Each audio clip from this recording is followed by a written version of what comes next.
Hello, everyone, and welcome to the West Grey Council meeting for May 18th, 2021. On the call to order, I see that all members of council are present. We are waiting for Councillor Hutchinson. So I'm wondering if staff would just watch for Councillor Hutchinson to come into the meeting. Thank you very much. Other than that, we do have a quorum for our meeting. Supervisor Hewlett, at this time, I wonder if you could just review the Zoom features.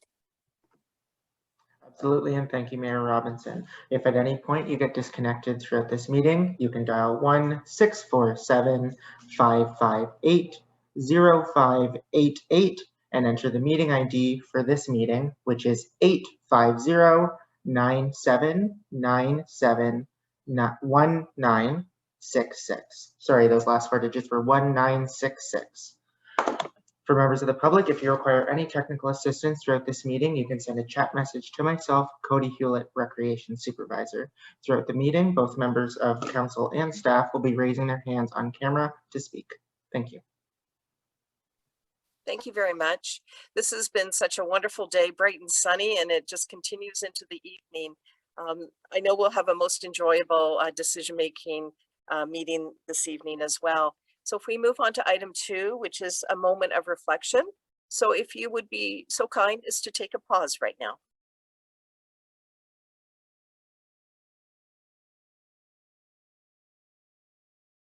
Thank you. On item number 3, declaration of pecuniary interest or general nature thereof, members of council, is there anything to declare? Seeing none, we will then move on to item 4, which is delegation and presentations. So tonight we have 2 presentations, starting with 4.1, and that is presentation BM Ross and Associates Limited, Lance Bridge, Concession 2, WTR. The 2 presenters from BM Ross are Ken Logtenberg and Lisa Courtney.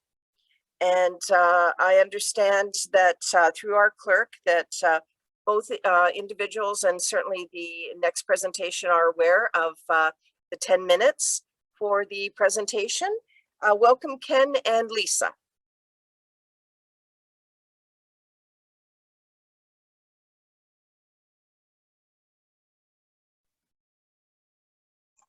There, can you hear me now? Yes, thank you. Okay, thank you. Yeah, it's Ken that's speaking. Lisa's actually got a prior engagement with another presentation for another council tonight. So thank you for the opportunity to come and speak with you tonight.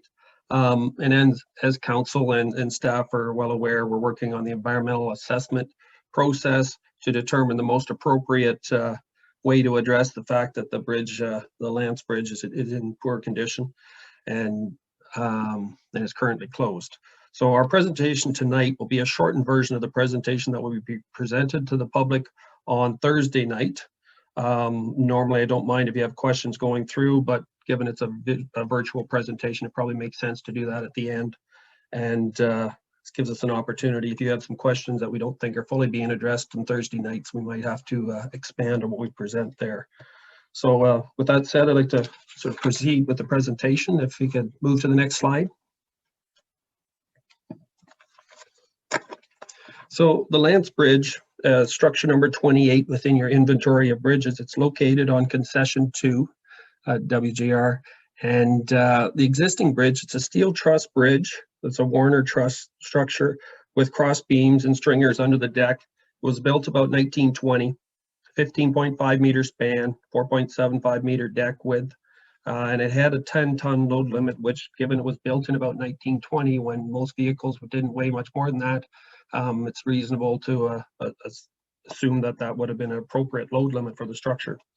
The 2018 WSP Structural Rating and Rationalization Report identified a need for immediate work, and the Lance Bridge is not a candidate for rehabilitation or for closure. The reason for closure is because for emergency response vehicles, the traffic flows on there, and municipal services vehicles for passage. That previous OSIM report also identified poor condition for the ballast walls, severe cracking, The abutment walls were in poor condition, deck stringers. The structure, it's a single lane bridge based on the width of the deck, and it doesn't meet the, basically because it's a single lane bridge and the amount of traffic levels, it's not appropriate for this application. And it's also got poor alignment with the road. So there's some disadvantages with the existing structure. If we can move ahead to the next slide. On January 15th, the condition of the structure, we reviewed it using some hip waders and a ladder. We were able to access the underside of the bridge deck and reviewed the stringers. The stringers are the steel members that go under the deck. And the stringers at the south end, 4 out of the 6 of them were in very poor condition. We've said they might have had 10% capacity, but that might have been generous with a few of them. At the other end of the bridge, about 2 out of the 6 were in very poor condition. And based on our review, it was recommended that the structure be closed at that time. The next slide. So given the condition of the bridge, the municipality applied for and was awarded the ICIP funding in 2019. We initiated the municipal class environmental assessment process in 2020 to investigate options to address the condition and the issues with the bridge. Now, this process, we are following the MCEA process for a Schedule B project, which includes where you define the problem, identify and evaluate practical alternative solutions. And part of the process includes consultation with review agencies, First Nations, the Métis group, and the public. And then you consider the impacts of the alternatives from a technical, social, cultural, heritage, and natural environment perspective. And next slide. So upon reviewing the site and the situations, we defined the problem as is presented there. There are significant deficiencies with structure 28, the Lance Bridge, spanning the Saugeen River over the concession to west of Garifrac Road. And the deficiencies include the condition, alignment, and width of the structure. The deterioration of the condition of the structure recently resulted in its closure to vehicular traffic. And we provided we started out with 3 alternative solutions. The first one is to do nothing, which would be the status quo. The second alternative would be to replace it with a single lane structure. The third alternative to replace with a 2-lane structure. And within that third alternative, we examined 3 more sub-alternative, let's call them 3A, 3B, and 3C for a wood superstructure bridge, or a bridge with a steel girders and a concrete deck. And the third one being a bridge with concrete, precast concrete box girders and a concrete deck. Next slide. The alternatives that were not evaluated was rehabilitation repair was not considered a feasible or practical solution due to the financial impact to life cycle costs. Rehabilitation will not significantly extend the life of the structure, but will have significant costs over time. And the other thing to keep in mind, given the bridge currently has a load limit, if you were to rehabilitate it, and it's still just a single lane bridge, it would continue to be that form. You wouldn't be able to adjust that by doing rehabilitation to it.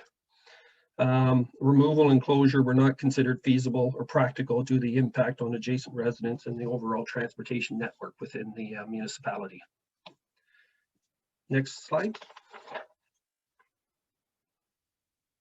So a brief summary of the alternatives, and we're going through this fairly quick to try to keep within your 10-minute timeline there. The first one was to do nothing, and it was assumed that that was unacceptable. The second one, replacement with a single lane structure. And at this site, it does not comply with the design guidelines, and it does not fully address the identified problems. There are some sites where a single lane bridge is a feasible option or complies with the guidelines, but not at this site. Given the traffic volumes and the usage, it's not defined as appropriate by the bridge code. With a third option, replacement with a 2-lane structure. We looked at the 3 options, and the probable costs are presented here and some additional comments on the next slide. But with the 3A, the bridge, which would have concrete abutments and it would have a wood superstructure, the probable construction cost we estimated was $1,403,000 for that option. With 3B, where you have, again, concrete abutments, steel girders, concrete deck, the cost was $1,363,000. And with alternative 3, which again, we'd have the concrete abutments. And at this site, just an FYI, given the soil conditions, we're required to have piles. The geotech report indicated that the subgrade materials are unsuitable for spread footing. So with all options, we're including piles for the foundations. And anyways, but with option 3C, there'd be concrete box girders with a concrete deck and barrier walls, and the probable cost would be $1,403,000. When we look at the 3 prices, they're all within 3%. And given, you know, there's a lot of things that have to go in and a few assumptions to try to develop those cost estimates. So we're saying that there's no real price difference between the 3 options. And as many of you are aware of, material prices this year have been going a little bit, well, they've been going up basically. So the prices for all the options are higher than this year, and the construction costs would be subject to contractor availability. Next slide. So if I continue on with a summary of alternatives, some of the other features and things that distinguish between the different alternatives. With alternative 3A with the wood superstructure, one of the advantages with it is it's quicker construction, and we've estimated it to be 12 weeks. The reason for that is with the wood superstructure, what they commonly do is they will have the abutments and that part of the bridge being under construction, and at the same time they can be assembling the deck to the side. They'll put their girders and their deck and the railings on.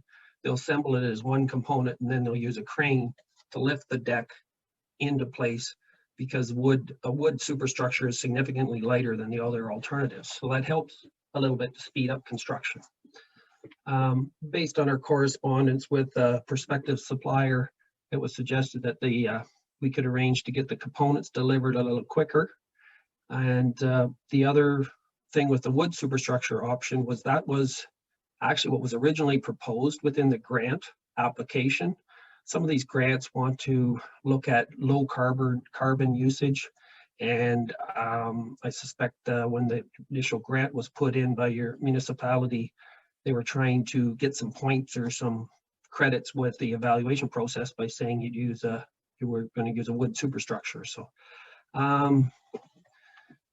so that's some of the advantages with that one. If we go through the other 2 options, the steel girder on the concrete with a concrete deck, it had a longer construction period, and part of that reason is they have to set the steel beams in place. Then they have to place all the formwork down that would support the construction of the deck, which takes a bit of additional time, and then placing all the rebar down, and all that work has to happen after all the abutments have been constructed. There's a little bit longer lead time for the delivery of the steel girders, and so you need a little more time between the time that tenders are closed and when construction would start to take place, probably. Similar with alternative 3C. It's a second longest construction period.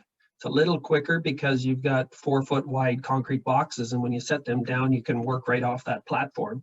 So there's less form work required, but the delivery time is also longer than the wood alternative for the precast concrete boxes.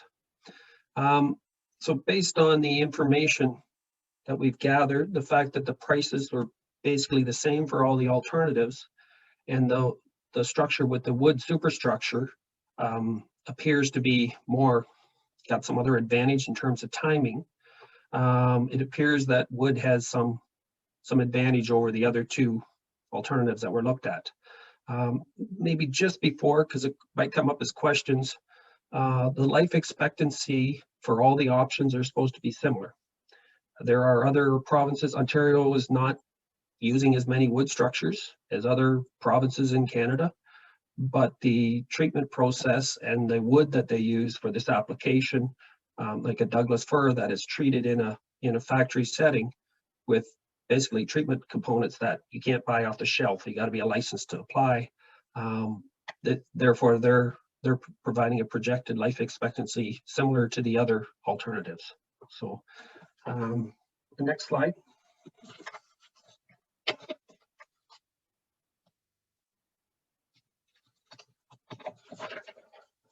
Oh, there's one other note I had down here I forgot to mention on the last slide, but just, we don't have to go back, but the one thing to keep in mind is a construction period and the time requirement for material deliveries, and the fact that we're already at May 18th. The design and tender documents have not been finished yet. We just want to keep in mind that to get the project completed this year, it is a pretty tight timeline. So we have to, I just wanted to emphasize that point when we were talking about schedules. So as you're aware, there's a virtual public information center. It's scheduled for Thursday night, starting 6:30 and going to potentially 8 p.m. And an ad's been placed in the Hanover Post, and it's been on your West Grey website, and we've emailed the link to staff so they can forward it to council members. And during that presentation, BM Ross and West Grey staff will explain the EA process, the findings to date, the information from our evaluation process, preliminary preferred solution, and take questions and comments from the public. Now, before we jump to questions, there's just one thing that I kind of wish we'd kind of included one slide of is sort of the next steps. And as I've explained, there's some advantages based on our review with alternative 3A. So unless council has some objections, that's what we're proposing to present as a preferred solution Thursday night. And like as you, we'll listen to your questions and comments following our presentation tonight and go from there. I also just wanted to comment with our next steps that there is a fairly tight timeline. So to complete the project this year, we need some direction how to proceed within the next few weeks, even if we're going with alternative 3. So with that said, if we go to the next slide, which is basically questions, I'll open up to questions from council that would like that. Well, thank you, Ken. Very much appreciate the presentation. We're certainly looking forward to the virtual public information center scheduled for Thursday, May 20th. It will be Zoom from 3:30 p.m. to 8 p.m. This was a really grand idea coming before our council this evening and being on the agenda so that you can publicize, communicate that this public meeting will be taking place. So with that, I'm looking for questions of clarity on the presentation, recognizing we have another presentation at this stage. But I'll begin with Councillor Shea and then Councillor Townsend, and good evening to everyone. Thank you, Your Worship, and thanks for the presentation. That was great. It really answered almost all of the questions that I had, and I like the conclusions that you're coming to. One thing I know is going to come up at the public meeting, and so I thought I would just flag it for you now, is has there been any, what was single lane an option? I think you've explained in the document that single lane was not an option due to bridge code, but people are concerned about increased speed and traffic on this road once the bridge is upgraded and the weight restrictions are lifted. Particularly because there's some tricky bends further up the road, and there's a cement plant just south of there. I get those directions all mixed up.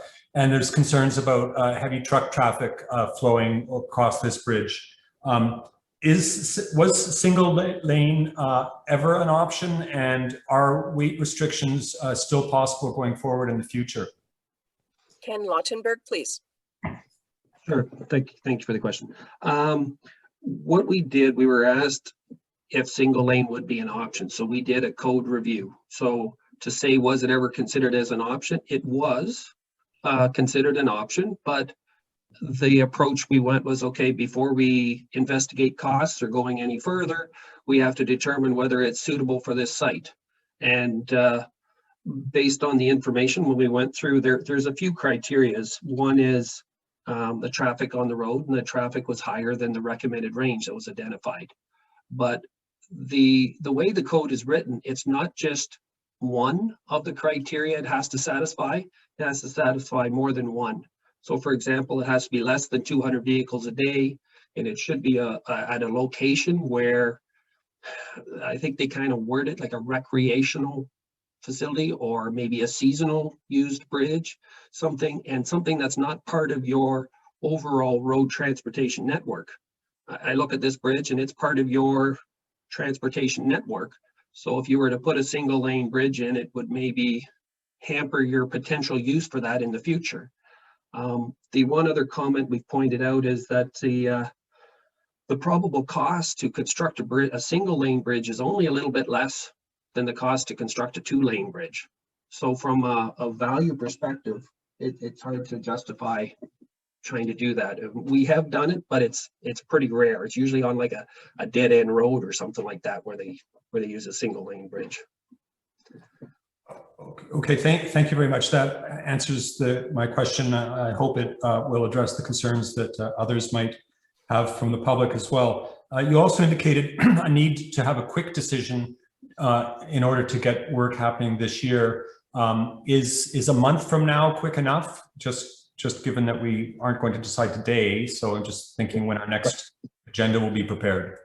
Right. If my thinking is, if we were able to start, start some background work and take a bit of a chance, a little bit of risk that we don't have to change direction, within a month is probably about I wouldn't want to push it longer than that. The one thing that somebody might ask, well, why don't we just delay it till next year? The other thing to keep in mind, if you delay it until next year, the in-stream work window is typically from July 1st to the end of September. So you're not just delaying it till early next spring, you really can't start construction until July next year. So even if we can get started and get some of the in-stream work and we work up till December, at least we're, almost done, sort of thing by the end of the year. So there's a bit of a, disadvantage of saying, let's just wait and come back next year. It's a whole year, basically. So. Okay, well, we'll do what we can to expedite this, I'm sure. Thanks very much for those answers, Ken. Yeah. Thank you, Councillor Shea, Councillor Townsend, and then Councillor Hutchinson. Thank you, Madam Mayor. I'd like to pursue the next steps and the timelines, if you don't mind, through you, Madam Mayor. The first one is that I'm understanding that getting wood products is proving to take longer these days. And as you mentioned, the prices will be higher. Do you have any inside information on, meaning have you pursued and talked about time of delivery and exactly what that cost is as a result of the price of wood escalating as much as it did? At one time it was 30%. I don't know if it's still up at that kind of level, but I'd be interested in knowing your thoughts on that, please. So during our preliminary design process, we've been in consultation with the company, actually the same company that worked on that pedestrian bridge right in Durham. And they have, they priced out and provided us budget pricing information as of just basically 2 weeks ago, based on current prices. They're a little bit different than local contractors. Like they're buying their wood directly from the mills and stuff out west. Like they're not going through local distributor channels. So while he indicated that yes, there's been a price inflation increase, and if we wait a long time, there's a potential for that price to change. It has taken into effect the price increases that are as of 2 weeks ago when we created our budget estimate. But that doesn't mean there's still, things can change still, but we have got fairly close. And similar with delivery schedules, he's also indicating if we can give him some indication in June what's going on, they can lock down some material and get organized for the fall delivery type of thing. Okay, thank you very much. And I have one more question, Madam Mayor. And that has to do similar to the concerns of the residents. When Enbridge went through and they did their work, the resulting environment that was left behind was pretty poor.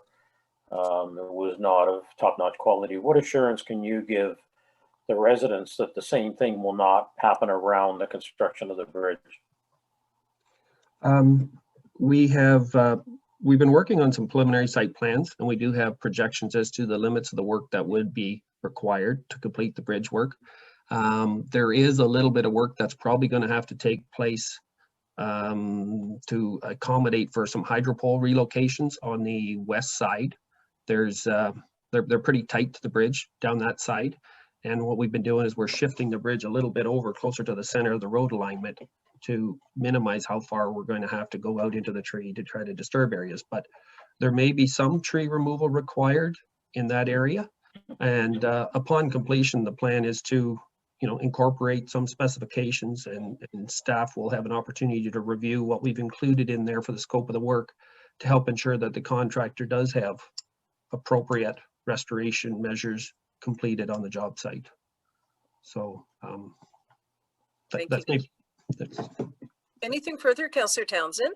Yes, just one last question on that point, and that is, does that mean the expectation of the residents should be next year for that visitation in the spring, or will it actually be able to be done this year? I would anticipate some of it could be done this year if we get started. They may not be able to finish everything right at the bridge, and they probably will have to come back the following year to do some work. But and I know they could do some of the work this fall if we can get it out tender soon enough to get construction started. Yes. Very good. Okay, thank you very much. That was all, Madam Mayor. Very good. Thank you, Councillor Townsend. Councillor Hutchinson, please. Yeah, Councillor Hutchinson, sorry, I missed the first part of the meeting there. I had a little trouble getting in, so I don't know whether these questions were answered, but I'll ask them anyways. I'm curious about the abutments. The abutments, a lot of times they use cement. I'm curious of how the wood bridge compares with the other two type of bridges. What's the situation with the abutments? So while we were going through the preliminary design stage, we had some discussions with your staff, and it was suggested that we design the abutments that they could accommodate one of the other alternatives, such as a steel girder bridge. I know it's a heavier structure, but we said for a little bit extra, we can design the abutments with piles and concrete abutments that could accommodate a wood structure or a steel structure. So say in 50 years, for some reason, you're not comfortable, oh, this wood didn't turn out, we want to go back to a steel girder and concrete deck.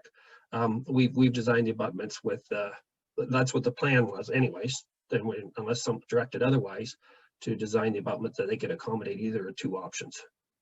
Okay, so the abutments are basically the same regardless of the type of structure we put above them.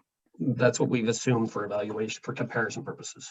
Okay. Yes. And my other question was, did we look at, or did we price prefab? Like, there's a lot of discussion about prefab bridges these days, about bridges in a box and that type of thing. Have we compared them to the basic steel and concrete? We have not gone into the pricing for that. Now, I will say that there's what you call like a Bailey Bridge type of structure. We have looked at them in the past, and traditionally we found that they are, if it's an emergency and you have to hurry up and get her done, then there may be an option, but they're generally more cost, and there's an issue longer term. If you have your salt and snow spray coming off of there, it's always splashing up against all those truss components that you have built into those Bailey Bridge options. And we've always had a concern, how about the longevity of that structure? Well, they'll claim they'll get your 75 years. We've been always a little concerned to question that. Okay. Well, I just think it is something we should investigate as we go forward in terms of bridges. But in the meantime, we're sort of up against it, I think, and now we need to get this done. So that's fine. We'll go with the recommendations you got here. So thank you. Thank you very much, Councillor Hutchinson. I'm not seeing an indication from any other member of council. to speak, but I do want to say, Ken, thank you very much for coming forward on this agenda. The idea to provide not only our council, but our citizens information on an ongoing basis, I think is most important. So I applaud you for coming here. I look forward to the virtual presentation, which I believe was May 20th. I just want to double check again. I wonder if you could just mention the... Yes, Thursday night, May 20th, correct. Thank you. Thursday, May 20th, 6:30 p.m. to 8 p.m. Again, thank you very much, Ken, for your time, and we'll see you again. Okay, thank you. Okay, members of council and citizens listening in, we are now moving on to 4.2. This is still under delegations presentation. Now the presentation is Triton Engineering Services Limited, rehabilitation of Garifraxis Street Bridge in Durham. And we have Chris Clark from Triton, who will be making the presentation. Welcome, Chris. And I understand you've had a discussion with the clerk recognizing the 10-minute time frame, I believe you've been advised of, and there possibly will be questions of clarity from our members of council. Sure. Well, good evening, everyone. I guess I'm not sure if sorry, let's throw my video on there. Good evening, everyone. Thanks for the opportunity to come and present to you this evening. I'm here to discuss the rehabilitation of the Garifraxis Street Bridge in Durham. I thought this was a good opportunity to introduce myself as well as introduce the project and the scope of work, and give everyone a rundown of the design considerations that we've had along the way here. Mainly the bridge railing. Sorry, next slide. So a bit of a brief agenda here. I'll go over the review of the project scope of work, the information that we've come up with to date and that we've completed, the information on the existing bridge railing considerations, or the bridge railings that were considered, the new bridge railing design, and next steps moving forward. Next slide. So project scope of work. The scope of the actual works being completed on the structure. It's important to note that there were two investigations completed by previous consultants that looked at the structure, and they were also part of that was also your OSIM inspections, your bridge inspections. In those reports were then used to apply for funding under the Connecting Link program, the Ministry of Transportation Connecting Link program, and you were successful, as you all know that. So in proceeding with that, the scope of work that you see here, one being the bridge deck repair and waterproofing is to be completed, the bridge soffit repair, sidewalk repair, as well as railing replacement. It is important to note that in those, in what you applied for, the railing was to be reinstated in most cases where required, and that's what I'm here to discuss primarily tonight. Next slide. I thought I would just take this opportunity as well to basically show some of what we have completed thus far in the design. We have discussed with the MTO and submitted as a courtesy comments to receive their comments in terms of the traffic control plan. This plan would maintain 2 lanes of traffic throughout construction, and I thought it was just a good opportunity to show council and the public how that will be maintained. Essentially, each side of the structure, as you have 4 lanes total, temporarily your parking lanes will be closed during construction, and maintaining 2 lanes at all times. There will be some points in the project where there probably will be some flagging required and maybe down to 1 lane in transitional periods. Next slide. So I'll get right into it. Upon working away at the rehab design, your previous reports did state that the existing railings, so existing bridge railing is substandard. The existing railing system does not meet current Canadian Highway Bridge Design Code for crash test standards. And due to based on the railing barrier classification type being a category C, and the overall magnitude of the structural rehabilitation that is taking place here, being that it is a level 2 to a level 3 rehabilitation type, the bridge code deems the current barrier railing to be inadequate. And this was a policy that was updated in January of 2019. And it has now superseded. So it's important to note that this new policy supersedes the previous engineering reporting and recommendations that were brought to council. So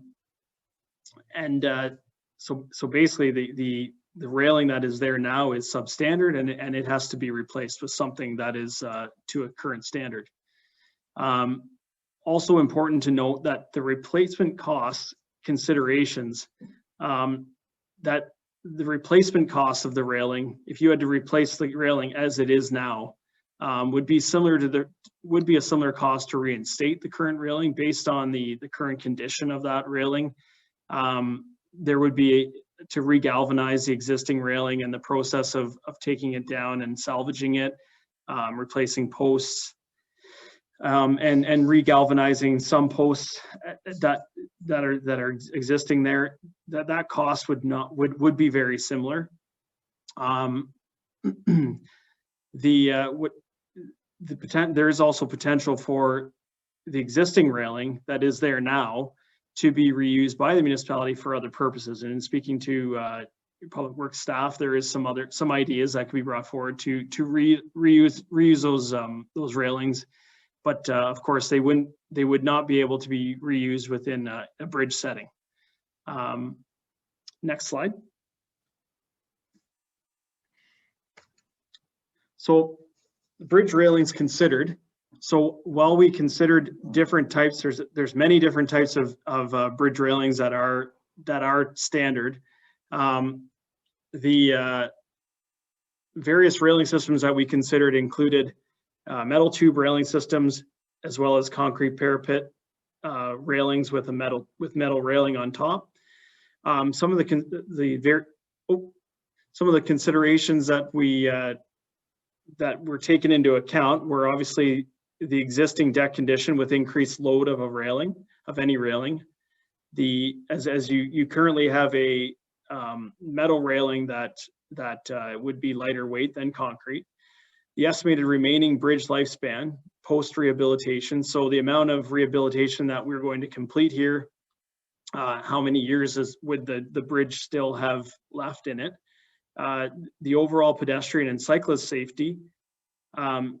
This one's an important one in that the existing bridge railing is not currently climbable, and if we were to reinstate something that would be climbable, being your metal tube railing, as you can see, those are very easily climbed, and that is not the current situation that you have now. And in terms of pedestrian safety on a Main Street bridge is not as typical.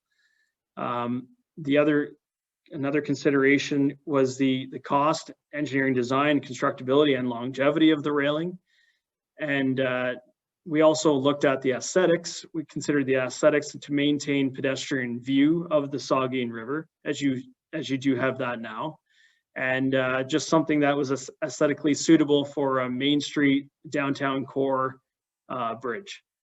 And I understand that there is talks of completing works in the future for your downtown, and maybe there's some beautification measures that you're taking, and we feel that we'd like to implement something. We implemented something that would complement that. Next slide. This is an example of a structure that was completed in 2018 under a similar, or 2019, sorry, under a similar funding stream under the Connecting Link program with the Township of Center Wellington. This is an easy one for me. It's right outside of our office here in Fergus. It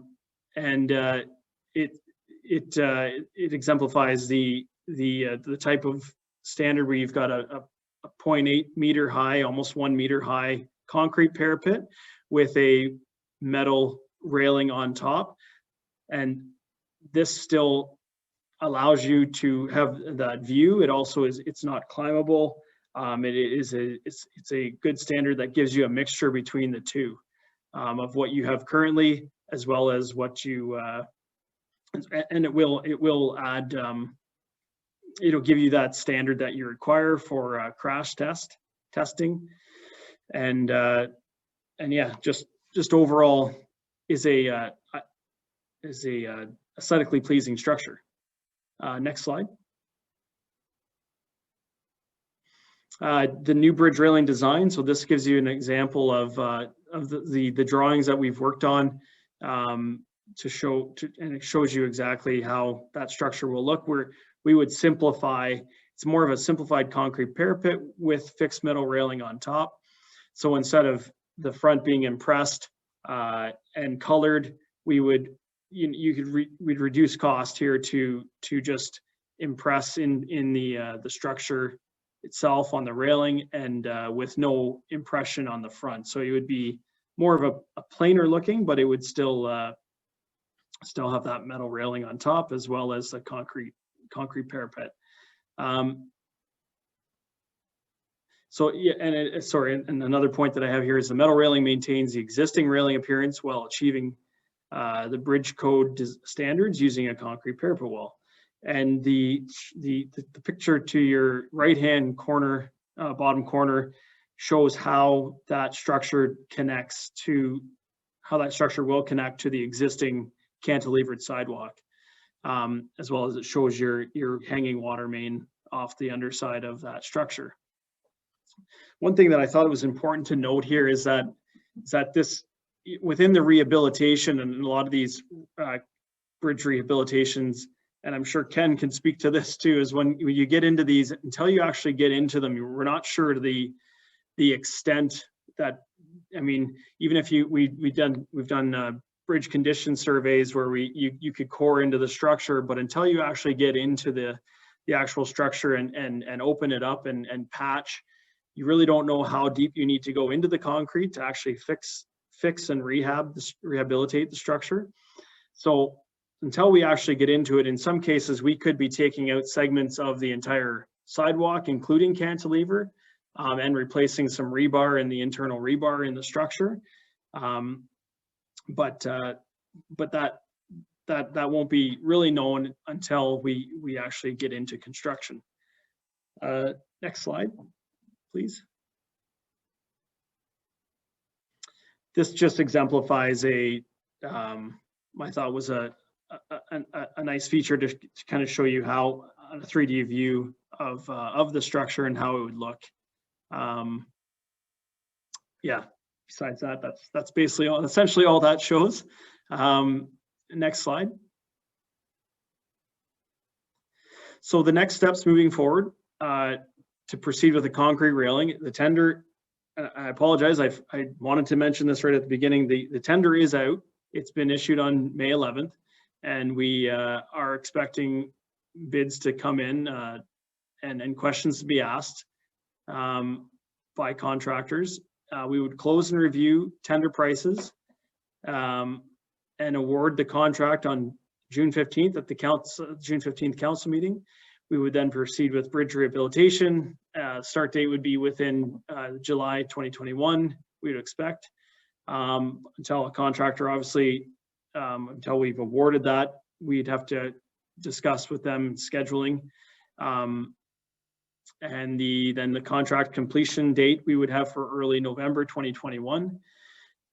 One thing I also forgot to mention is that on the east side of your structure, of that structure, you have some hanging gas main.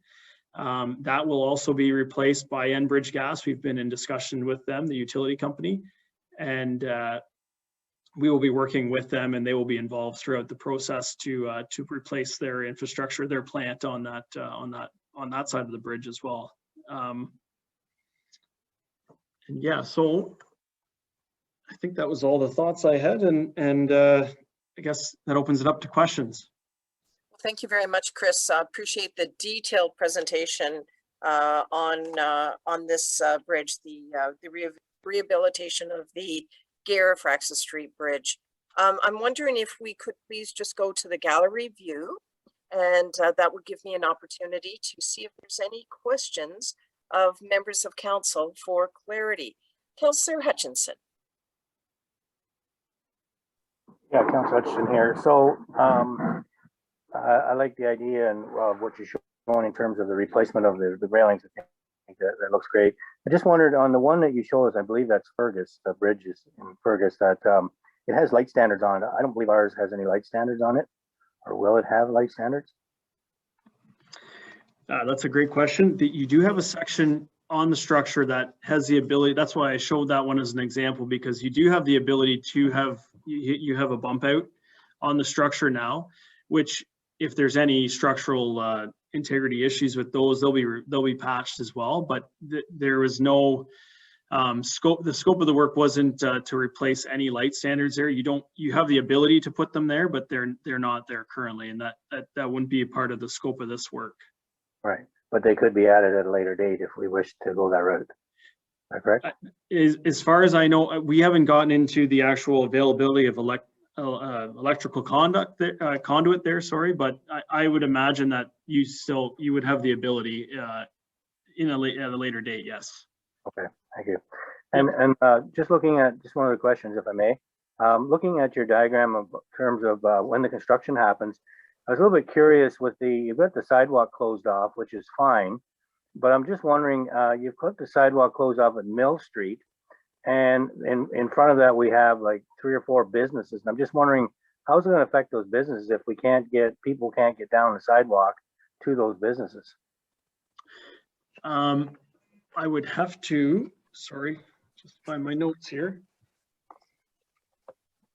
So the intention is that the staging area will take up some, I'm sure quite a bit of it.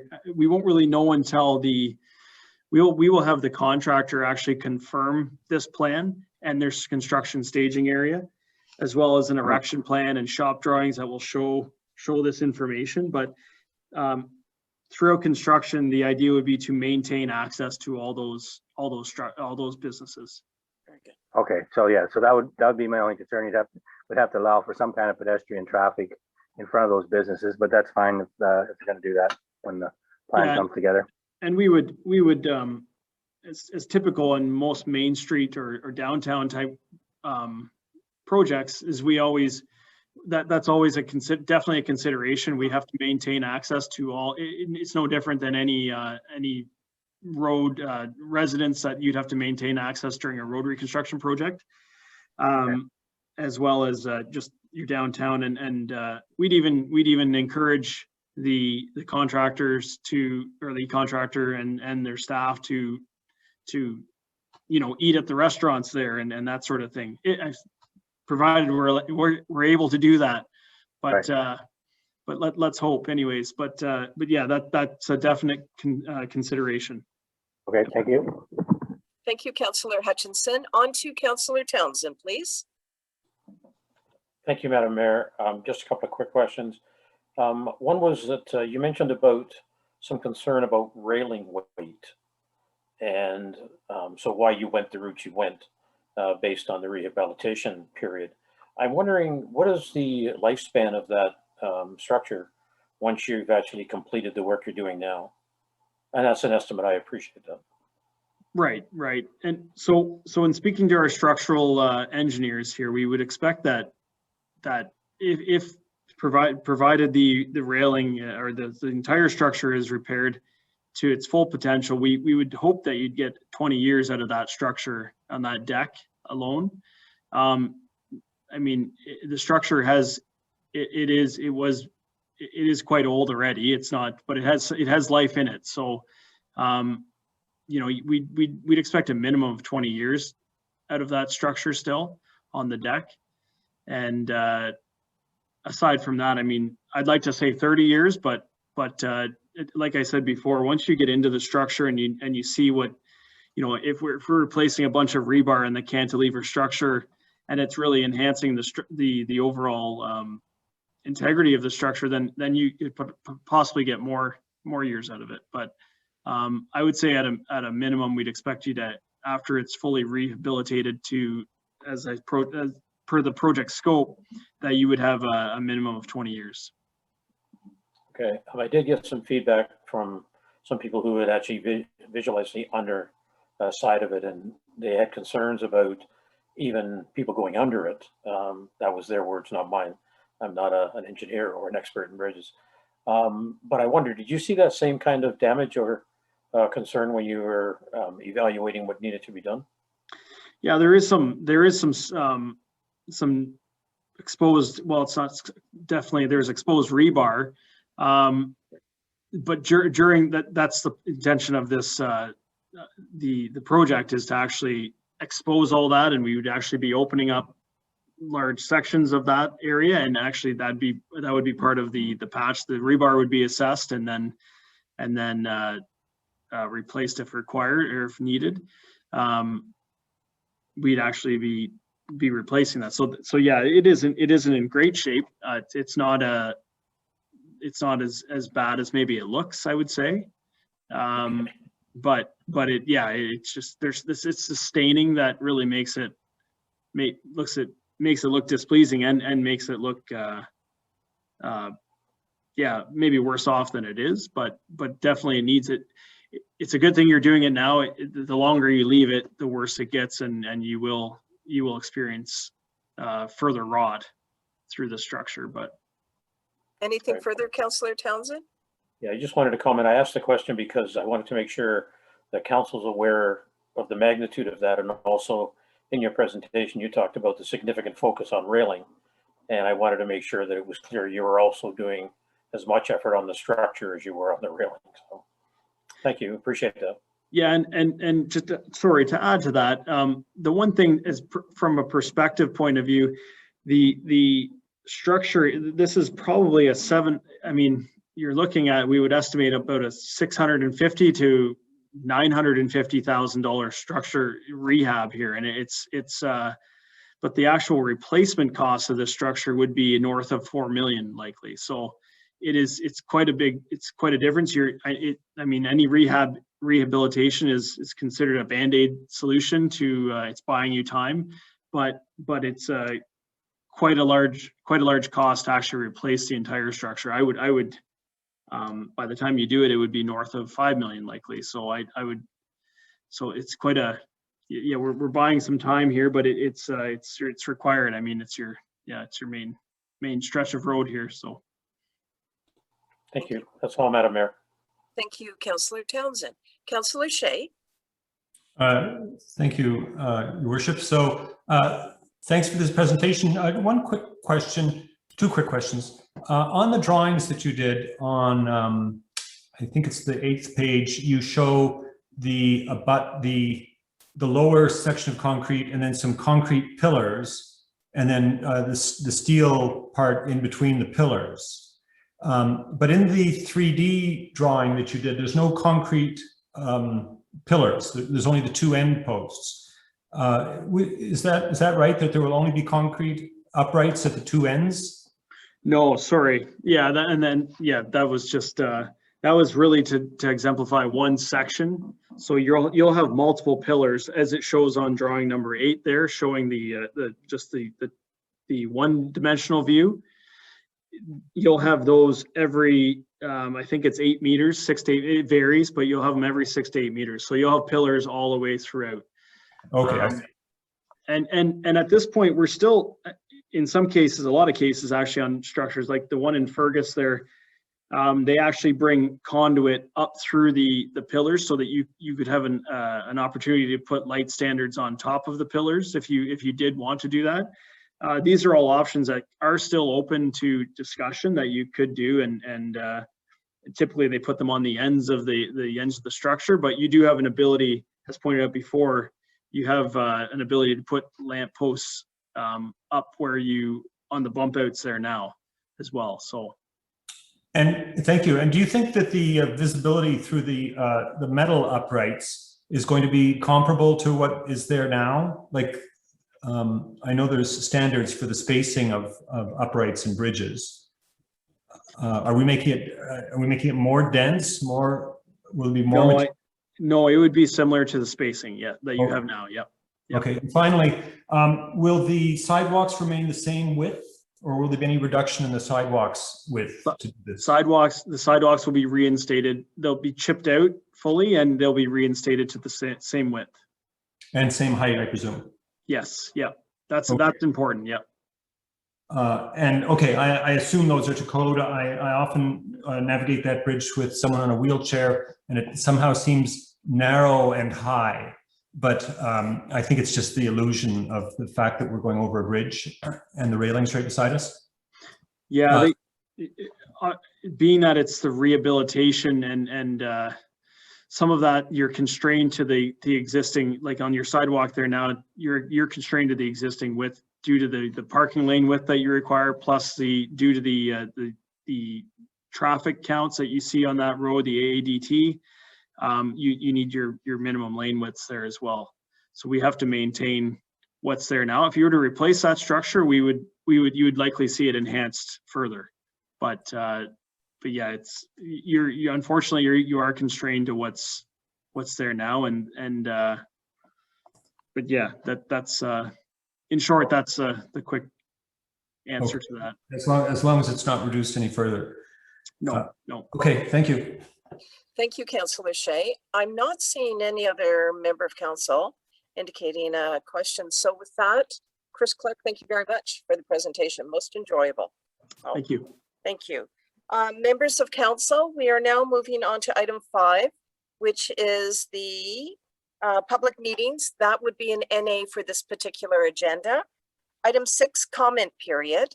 So with this in mind, Supervisor Hewlett, could you please identify if there's anyone in the public that is on our meeting this evening that would like to speak, and also if there are any submissions in writing. So before I go to you, Supervisor Hewlett, I do see that our clerk, Genevieve Sharbach, has her hand up. Please go ahead, Clerk Sharbach. Thank you. Through you, Your Worship. I have received a comment. I've received 2 comments actually for this evening's meeting. One from a resident who sent me it in writing because she's not able to attend, but she would like to make a comment on an agenda item. The agenda item is 11.2.2, the update on the Bruce subdivision. And she would like to comment on the parkland piece of that. And the second comment is from Kristen Rennie, the planner for the Bruce subdivision. I just want to let you know that she is with us today, and she would also like to comment on that parkland piece as well. So would you like me to read this comment first? Yes, please. Okay, and then we can perhaps proceed to Ms. Rennie, who is definitely able to join us tonight and make a comment. Yes, we'll do that. And then I'll go over to Supervisor Hewlett, who can identify any other individual that wishes to speak, and also the process for doing that. So please go ahead, Clerk Sharbach. Okay. Through Your Worship, a comment was received from resident Nikki May regarding the parkland proposals for the Bruce subdivision. She notes that she's commenting because she has a wish to see us save the trees for our own current and future well-being, and the habitat they provide to the creatures we depend on to maintain the web of life. She notes that trees are a critical part of our natural infrastructure, and certainly providing us with clean air, filtering and retaining life-giving water, and so on. She notes that she thinks the plan to save the large trees to the west of the subdivision and have a woodland trail going through them is an ideal way to provide part of the parkland requirement for this subdivision. And in addition, that putting a park in the middle of the subdivision with safe play equipment for children offers that other aspect of parks that people enjoy. Accessibility, a place to run a dog or play ball. And she wanted to comment on this item, noting that she believes both of these amenities would increase the enjoyment for the community and for the residents of that new subdivision. And that's it for that comment. Thank you. Clerk Sherbuck, is this some type of documentation that could be put with the file of this, meaning that it can be addressed further so that there's awareness for the applicant or agent or through our planner? I can, yes, I can certainly pass that on to both our planner, Laura Lee Spencer, and to Kristen Rennie, the planner that is working on behalf of the Bruce subdivision, for sure, just so they have that for their own records. Thank you so much. Is there anything further that you wish to report at this time, Clerk Sherbuck? No, I've received no other comments. Wonderful. So with that, we'll move over to Kristen Rennie. Thank you very much for being here this evening. This is a comment period. Please go ahead. Thank you. Madam Mayor, members of council. My name is Kristen Rennie from Georgian Planning Solutions, and I'm the planning consultant working for the property owner for the Bruce subdivision in Durham. And I want to speak to the same agenda item that was just mentioned in the previous comments related to 11.2.2. And I'm requesting that council consider allowing us, myself, and the property owner to be part of the discussion when you get to that planning report and discussion related to the parkland dedication. I think it would be very useful for us to sort this out and figure out a solution this evening. And we are both here, as well as our engineer, Travis Burnside, to facilitate that conversation and to come up with a solution for this property. Thank you for your comments. Now going on to Supervisor Hewlett. Could you please identify how individuals can participate in the comment period, and also identify along the way if there's any additional people that wish to speak? Thank you. Absolutely. Members of the public wishing to comment during this period may do so in one of two ways. The first being, if you have joined us using the phone line, you can press *9 to raise your hand, and alternatively *9 to lower your hand. If you have joined us using the online meeting software, you can send a chat message to myself, Cody Hewlett, Recreation Supervisor, either stating your comment or stating that you would like to speak.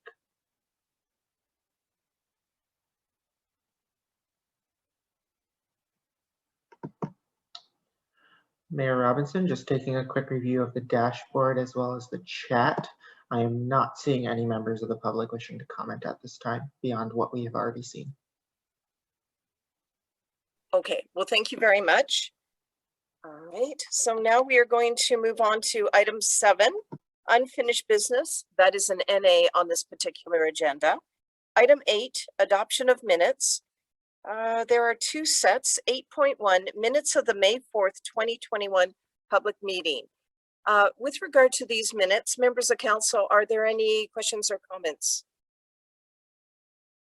Seeing none. On 8.2, minutes of May 4th, 2021, but this is the regular council meeting. Again, I ask members of council, are there any questions on these minutes? Seeing none. Clerk Sherbuck, to the recommendation, please.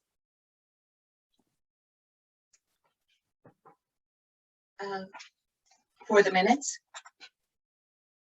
Yes. Oh, sorry.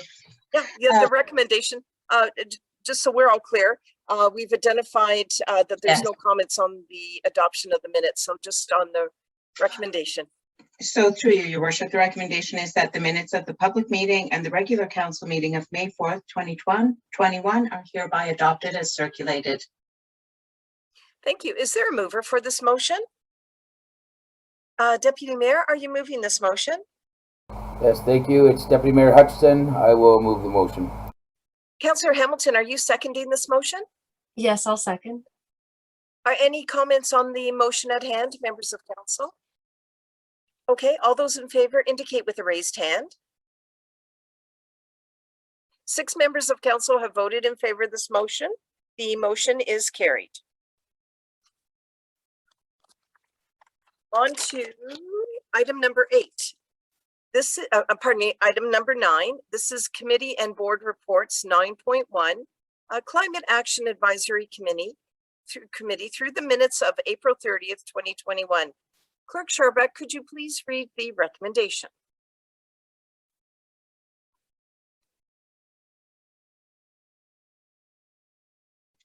Sorry there, through you, Your Worship. The Climate Action Committee has provided the following recommendation to council from their meeting notes. The Climate Action Advisory Committee hereby recommends to West Grey Council that whereas the official plan document that's purpose is to provide a long-term strategy for managing growth and development within Durham and Newstead to the year 2026.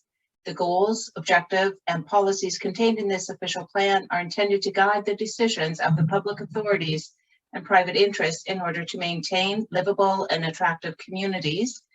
And whereas the Municipality of West Grey is always struggling to balance the cost of building and maintaining infrastructure with other obligations, we recommend that West Grey Council require that the updated official plan for the municipality contain policies which specify the protection, retention, and incorporation of natural infrastructure into all points of the planning process. Thank you. Is there a mover for this motion? Councillor Hamilton, are you moving this motion? Yes, I'll move. Is there a seconder for this motion? Councillor Shea, are you seconding this motion? I'll second the motion. Thank you. Members of council, are there any questions on the motion? To begin, Councillor Hutchinson, please. Yeah, I don't mind the intent of the motion, but I'm a little concerned when we get into things like require. So earlier in it says that the official plan is intended to guide the decisions of the public authorities and private interests, which I agree. But then when we get down to the bottom, it says we require the updated official plan to contain policy. So my concern is that are we going to tie the hands of future council and say, you must do this? Whereas I think that's their prerogative, that's their decision to, provide natural infrastructure and so on. I agree, it's the direction we want to go, but I'm just a little bit hesitant in terms of putting something in there that might tie their hands in terms of their decisions. I think that's their job, is to make those decisions. Thank you. Thank you, Councillor Hutchinson. Councillor Townsend. Through you, Madam Mayor. I have very similar concerns in the sense that our official plan is under review as we speak. We did get assurances in an earlier meeting that the climate change, et cetera, is being considered as far as making sure we've got the right things there. To say that it's required, number one, but also that it's in all points within the official plan or the planning process. We know there are situations where you're not going to do that. When it's in private property and they have the right to do it under the PPS or the official plan in the county, to take an action that might be seen as contrary. But again, that's ruled on at other levels other than our own. So, I too am very supportive of climate change. I think we need to move towards that. How quickly and how is the question. I would rather have seen the Climate Action Group come back with something that asked for the planner as part of the official plan review to come back and tell us what is there, and then potentially help us determine if there were any gaps. You can't go from 0 to 100, in 1 second. Doesn't happen. You need time to get there, and I'm not quite sure where the plan is. And I would appreciate if Planner Spencer could make a comment to let us know how they feel, how staff feels about it, and whether or not it would be too restrictive based on her experience within the planning world and what she's already done. Thank you. Thank you. Planner Spencer, are you able to respond? Yes, absolutely. Thank you. Through your mayor. the provincial policy statement is the overriding guiding document that relates to Planning Act applications. And if you specifically refer to Section 3 of the PPS, it relates to natural heritage features. It relates to all of those components of preserving the environment. I don't really feel that that's something that the PPS is the guiding document. So the official plan update has to be in accordance with that document. There's no discrepancy that we can't be in accordance with that. It must be consistent with the PPS is the guiding rule. And council has to take that into consideration, which is part of what my process and review is doing at this point in time with the official plan. And the official plan is in limbo at the moment. We're just waiting for the County of Grey to pass their growth management strategy so that we can make sure that we take this to as long of a review period with respect to population projections that we can. I expect that's going to happen in the next couple of months, if not before. And all of those pieces are in consideration in consultation with the County of Grey official plan as well. So all of those pieces fall into place. Those components are already there at this point in time. So I would state that the motion, well respected, is it necessary for a direction and guidance to staff at this point in time beyond the provincial policy statement? Thank you. Thank you, Planner Spencer. Anything further, Councillor Townsend? No, I'm fine, thank you. Fair enough. I'm not seeing any other member of council. I am now, beginning with Councillor Hamilton and then Councillor Shea.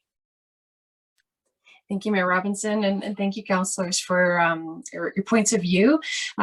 This resolution was very much a grassroots resolution. It came from the citizens who are very engaged on the committee and are very committed and passionate about climate action. And it was coming from a place of them knowing that the official plan is currently under review and wanting to put a voice forward, a lens forward as the official plan is being reviewed.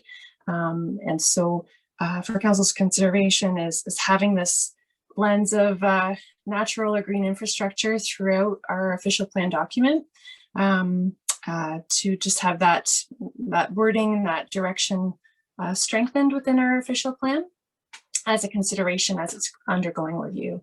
And I also know, council, we've been investigating natural infrastructure management and asset management. It's very much part of our conversation here at council as well.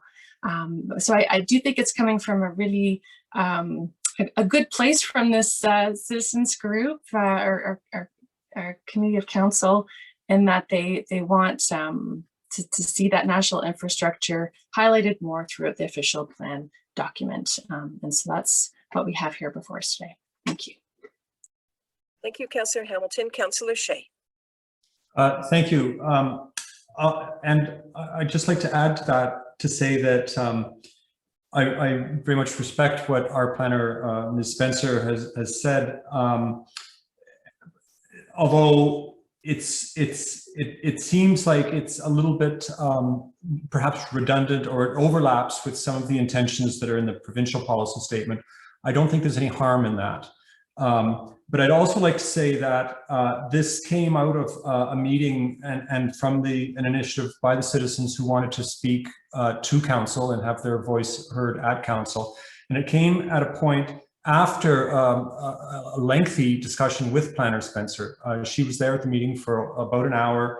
It was a great back and forth. And I think that the committee feels that they really have the attention and respect and cooperation of the municipal staff, particularly in the person of the planner. So it was actually funny because yesterday, the day before, I was at a regional sustainability networking session, and there were some members from our committee there, and they were sort of proudly describing the relationship and conversations that they had been having with our planner about the official plan. So I think that this is great. We're moving forward as a team. I think that they've asked us to embrace this gesture of camaraderie, and that's why I would like to support this. Thank you. Thank you. CIO Johnston, please. Yes, thank you, Madam Mayor, and good evening, everyone. Yes, Councillor Shea is correct. This came from the newly formed Climate Action Advisory Committee. I would just like to remind council or advise council of the timeline. However, this motion came from their April 30th meeting. We subsequently had a follow-up meeting on May 10th, which Planner Spencer attended, and there was a very in-depth conversation at that point where I believe our planner provided excellent clarity. And if I recall correctly, out of the May meeting was a bit of a revised motion that just hadn't made it through our council agenda cycle yet to be put before council. So I would look to each of the council members on that committee to confirm that that's actually the flow. This one came just before staff attended the follow-up meeting, and I do believe that there was a tweaked version of much of the same request.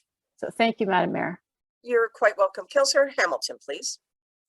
Well, thank you, CEO Johnston, and thanks for that clarity. I was on the same flight path as you in that timing wise. So this motion came out of the Climate Action Advisory first meeting of the committee.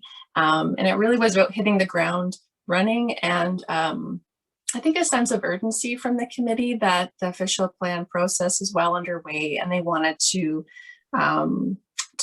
provide some thoughts, some recommendations into that process. I would say that they do have another recommendation coming to council. It's a slightly different angle. It's about using a climate lens in our decision making. So this one here is very specific to green infrastructure, natural infrastructure, and having consideration for that through all the different kinds of planning processes that we undertake. Thank you. Thank you. Anything further from members of council? All right, so you have the recommendation before you on the agenda, and it has been duly read. Before I call the question, I see Councillor Hutchinson, you have your hand up. Yeah, so just to clarify my point, I like the idea of it coming from a climate action lens, but I just have some concern when they start to use words like require. So I'm not going to vote for this, but if they come back with modified or amended, recommendation, then maybe I would be supportive of that. Thank you. Thank you. All right, then I will call the question. All those in favor indicate by raising your hand.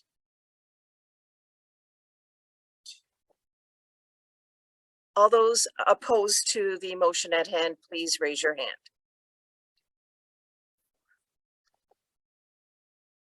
Two members of council voted in favor of this motion. 4 members of council voted in opposition. The motion has lost. We are now moving on to 9.2. This is the Durham BIA Executive Minutes from April 28, 2021. Members of council, are there any questions on these minutes? Councillor Hutchinson. Not so much a question, just maybe a comment to the minutes that basically the Durham BIA, considering the restrictions, they are looking to move forward and try to spruce up the downtown. There's been a number of businesses that have been involved with the CIP, Community Improvement Program. So there is some movement downtown, and hopefully people will continue to support them and look forward to some improvements in our downtown. There's a number of businesses that have changed hands, so I think that's a good thing. And yeah, so we're moving forward. So thanks.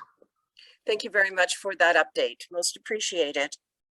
On to 9.3, Elmwood Community Center Board, minutes of April 6, 2021. Members of council, any questions? 9.4 then, Asagi Municipal Airport Commission, the agenda of May 6, the minutes of April 21st and April 30th, 2021. Any questions?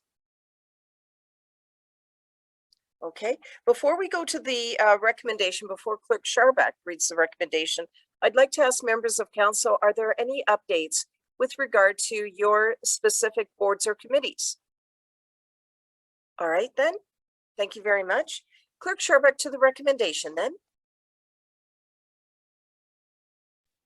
Through you, Your Worship, the recommendation is that minutes and reports of committees and boards are hereby received. Is there a mover for this motion? Councillor Townsend, are you moving the motion? Councillor Townsend, yes, I'll move that motion. Is there a seconder for this motion? Deputy Mayor Hutchinson, are you seconding this motion? Deputy Mayor Hutchinson, I will second the motion. Questions to the motion? Seeing none, all those in favor indicate with a raised hand. Councillor Shea, are you available for the vote? I just can't see you. If I may, Mayor Robinson. Yes. Councillor Shea stepped away for a moment. He sent me a message. Okay, so thank you for that. I just want to double check. I think we had 5 members of council voted in favor. Yes, 5 members of council voted in favor of this motion. The motion is carried. And thank you, Supervisor Hewlett, for providing me with that information and the council with regard to Councillor Shea.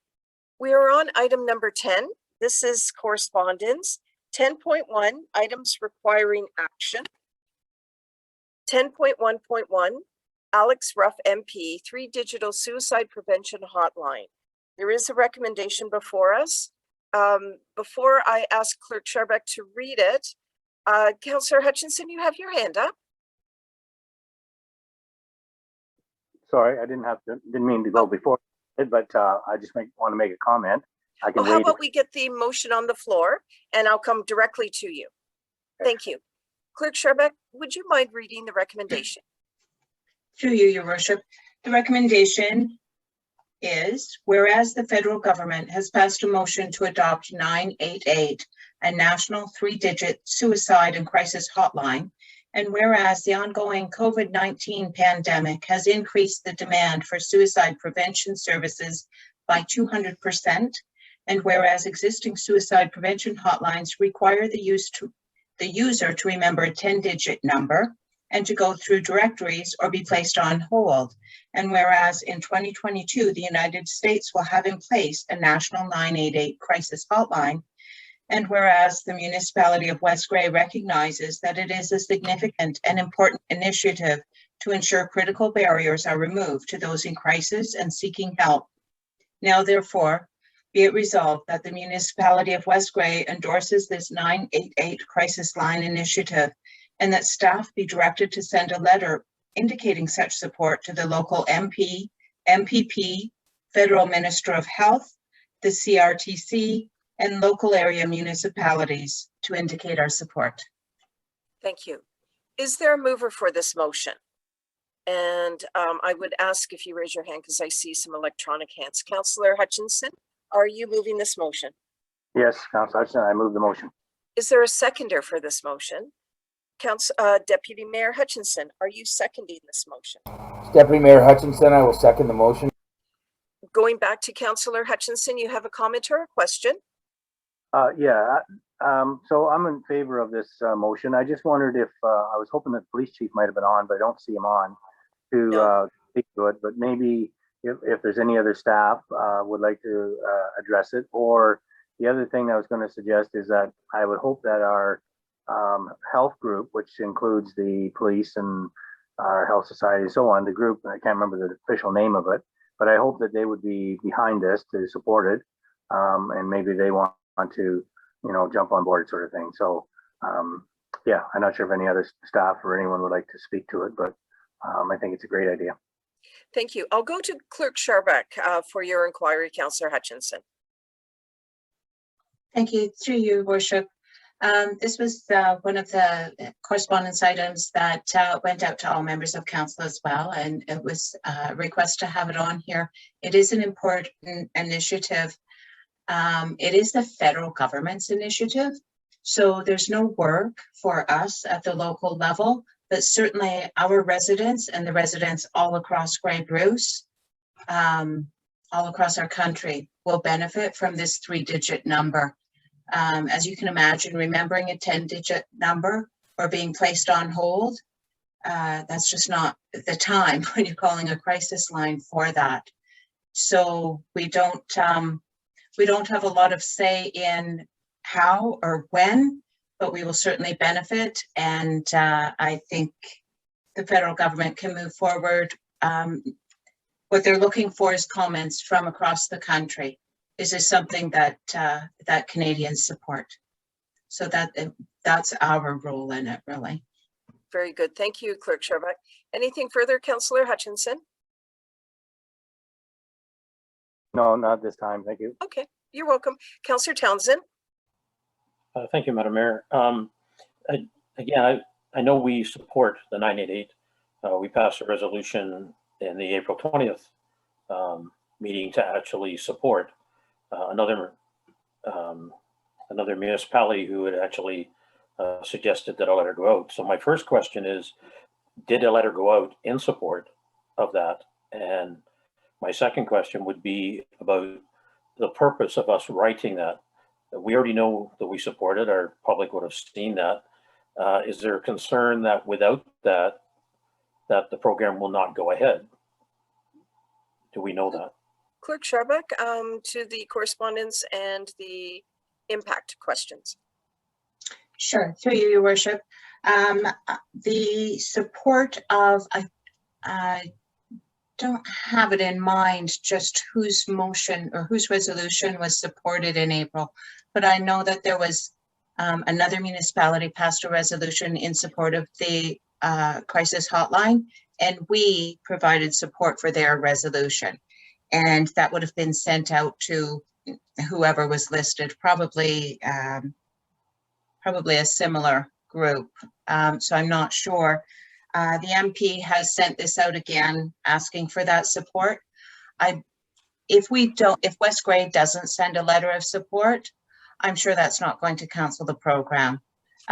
So this is perhaps a more formal and more direct letter of support on our letterhead, and not just supporting somebody else's motion.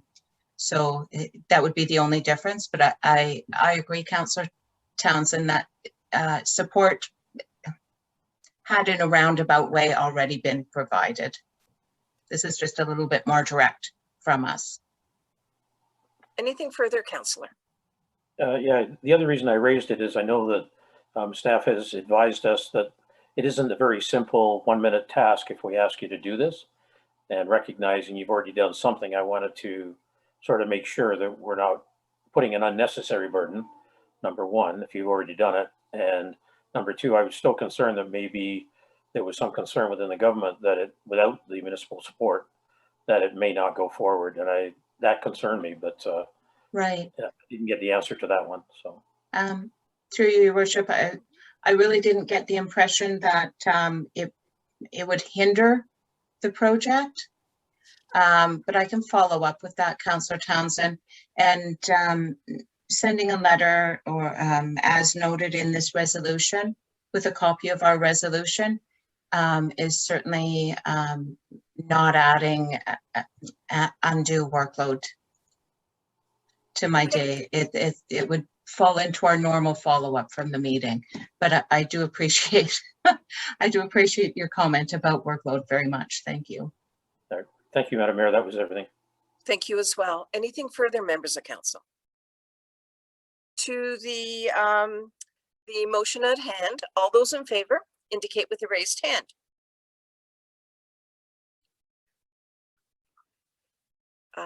Okay, Councillor Shea is returned. 1, 2, 3, 4.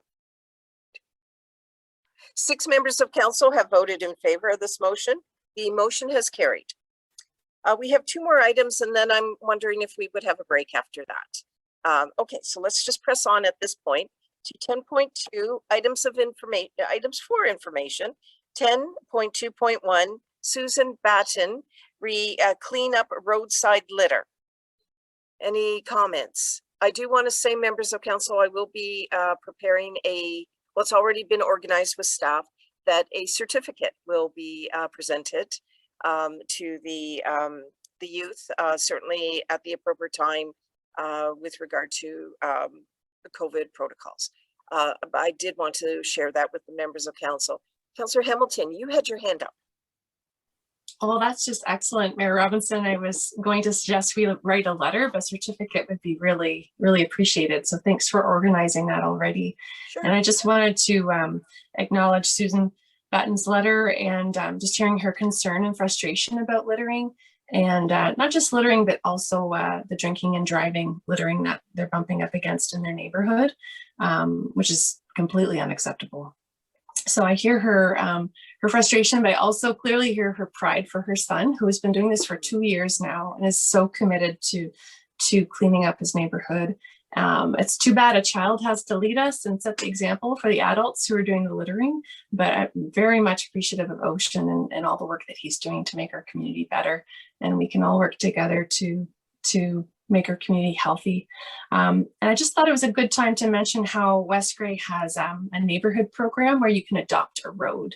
And my neighbors on our road, we have a similar issue to Ocean, where we have a lot of litter, a lot of it's beverage containers. And so twice a year we clean up our road as neighbors, and we made that commitment to West Grey. So you can adopt a road, and West Grey will put a sign on your road, and then you as neighbors make that commitment to do that cleanup twice a year or more often if you like to. And if you contact the office, I'm sure they can tell you more about the program. And they even have these special orange bags that you put your roadside litter in, and they'll come by and pick it up at no cost. So I appreciate Mayor Robinson that you're going to make that certificate for Ocean, and to thank him for the important work that he's doing. Thank you. Well, thank you. It certainly is a good news story. It's a good news story on our agenda as well. And I just felt that the acknowledgement and the congratulations was certainly in order. That does also mean that there was a reason for cleaning up the litter and the reason for the certificate. And I would just turn everybody's mind to please do not litter, and obviously respect our environment. So your words are most resonating. Councillor Hamilton, thank you. Councillor Hutchinson, please. And I'd just like to add to that, I think it's great that Ocean has taken the time to do that. And I know there are many other younger children out there that I think have been involved.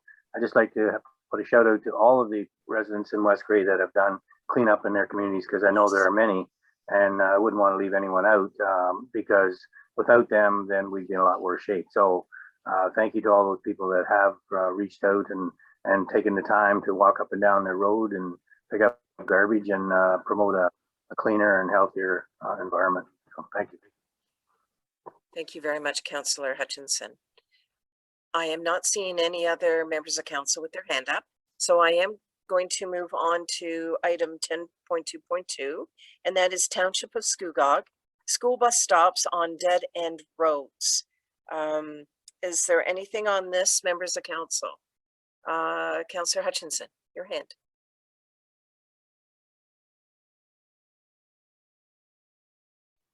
Sorry, no, I'll take my hand down. Nothing to say at this point. Fair enough. So, Clerk Sherbrooke, could you please read the recommendation at hand then?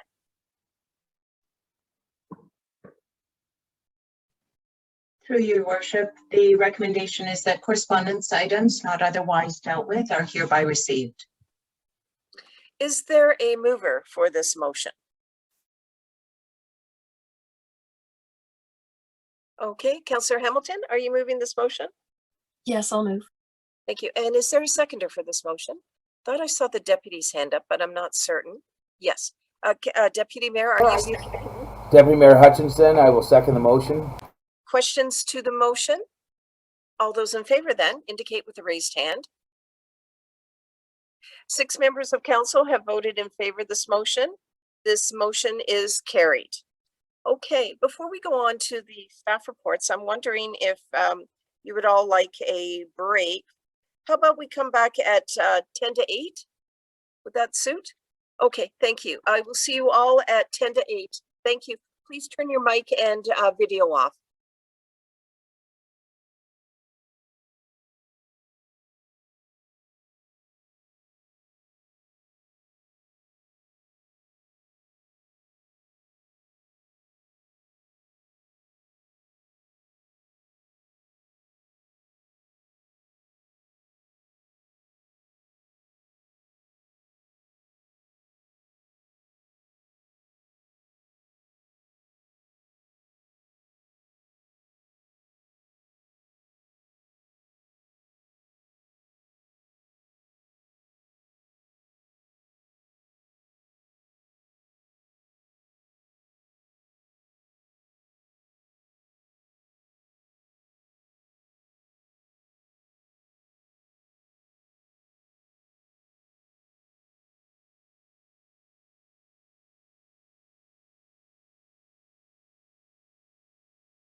Hi, everyone. I'm seeing that there are 4 members of council present. Thank you very much.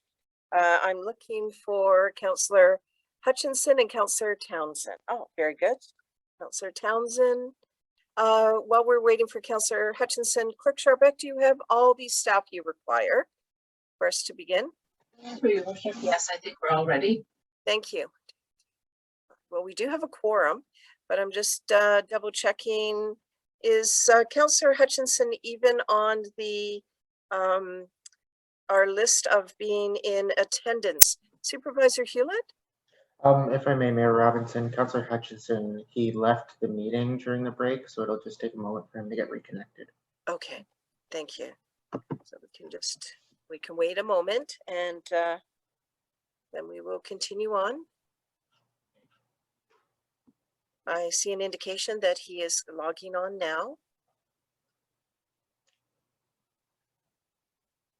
Ah, there we go. So we have all members of council back, and I hope you enjoyed your break. So we are now beginning now on item 11, which is staff reports. 11.1, Director of Development, CBO. 11.1.1, 2021 Q1 building activities. Clerk Sharbeck, to the recommendation, please. Through you, Your Worship, the recommendation is that CBO report 2020 Q3 Building Department activity be received for information. So I'll take a mover and seconder, and then I would ask a CBO shipwreck to provide his presentation. I see my question. Is there a mover for this motion? Deputy Mayor, are you moving this motion? Deputy Mayor Hutchinson, I will move the motion. Is there a seconder for this motion? And I do see that Councillor Townsend, you have your hand up. Councillor Townsend, yes, I'll second the motion. Thank you. Good evening, CBO Shipwreck. We are most interested in what you have to say for this report. Thank you. Thank you, Your Worship and members of council. Yes, I'm very pleased to present this report. As I'm sure council will be pleased to receive it. It is it's surprising, to say the least, that the numbers for 2021. To say we've been busy is a drastic understatement. We were busy last year, as you can see by the report, and then this year again, it's just gone crazy, to excuse the expression, but I mean, to be up 87% for permit fees, project values are up 175%. Building permits issued is up by 82%. It's I do want to say, I know my staff is probably not listening tonight, but they've well-deserved time off, but they have been exceptional in this last month and a half to 2 months, working a crazy amount of overtime to meet our legislated requirements of issuing building permits and doing inspections. I've told them over and over again, and I will tell them again tomorrow, that I appreciate everything that they've done and the amount of extra work that they've put in. I know all staff are working hard, but this last month and a half has been extremely busy for the building department. So I'd be happy to take any questions if anybody has any. Well, thank you, CBO Shipwreck, and certainly from the mayor's chair, I just want to say on behalf of council, we are most pleased with the customer service and the just the diligence of attention to detailed work and workload that you and your staff are exhibiting. So thank you very much. And I do want to say that just on the Q1 building department activity, I believe it was the last report that we had from you. The focus was more on agricultural permits, or a lot of agricultural build activity. And I see in this one, it's the new homes build. So I just draw attention to that. It's a lot of activity. People are investing in West Grey, and we're certainly happy about that. Members of council, questions, beginning with Councillor Townsend. Thank you very much, Madam Mayor, and my congratulations to the building department for getting that much through. I know it takes a lot of effort, and you did mention that your staff has done overtime, Director, and I just wanted to point out that that does not incur an increased cost to the municipality, because the building department basically pays for itself. And I can't remember whether you said that, but I wanted to make sure If it wasn't, I figured if you did, fine. Saying it twice never hurts, just to make sure people understand the process. And the other thing is that it's not just the new subdivision is where this is all coming from. You can see that there's infill elsewhere, smaller projects. So it's not just one place that's happening. And I just hope it continues, because I think it's great for the community it happens. And once again, congratulations and thank you. Thank you. Thank you, Councillor Townsend. Councillor Hutchinson. Yeah, congratulations to the building department again. It's for handling the workload. I think it's really, in some ways, it's only the tip of the iceberg, because of I think if right now there's a lot of problems with getting building materials and other materials. So I think, right, in that some ways that's even slowed it down to what it could possibly be. So it's great. It's great to see, and I think there's plenty more to come. My only question was, how is it working for people paying their fees? Because I don't believe they can pay online yet, or do we have that resolved? CBO Shipwreck, please. No, currently we're still accepting, we only accept checks, and basically paid through the Dropbox is basically the process that we're using right now, with the municipal office being closed, or they can mail it, always use the old-fashioned mail method. We have looked into a couple of options for online payments through Cloud Permit, which is our online e-permitting system. In speaking with our financial director, Carrie Mighton, we sort of been working on the process. Unfortunately, it hasn't been going as fast as I would have liked.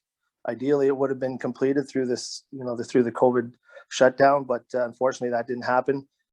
Part of that, I will take the blame on. I just haven't had the time to investigate some. We were waiting up until the last probably 6 months for Cloud Permit, for the software to allow online permits and to work through the system, because it basically had to work through their system, was really the only way that would really be effective. Unfortunately, since they've approved it, we've just been really busy, and I will take some of the blame on that, but it is something that we're looking at, and hopefully we can get that up and running sooner rather than later. Yeah, I guess with the pandemic and the office being closed, it does create some challenges for sure, but it sounds like hopefully we're staying on top of it, and that the staff are able to get to their inspections when they're needed. So hopefully everything continues. Thank you. Thank you as well. Anything further, members of council? Okay. To the motion then, all those in favor indicate with a raised hand. 6 members of council have voted in favor. The motion is carried. Thank you. We are now moving on to 11.1.2, municipal law enforcement procedures. Clerk Sharbeck, to the recommendation. Through you, Your Worship, the recommendation is that CBO report, municipal law enforcement procedures, be received for information. Thank you. Is there a mover for this recommendation? Councillor Hamilton, will you be moving this motion? Yes, thank you, Mayor Robinson. Is there a seconder for this motion? Okay. Councillor Shea, are you seconding this motion? I think we tied there. Yes, I'll second the motion. Thank you. Indeed.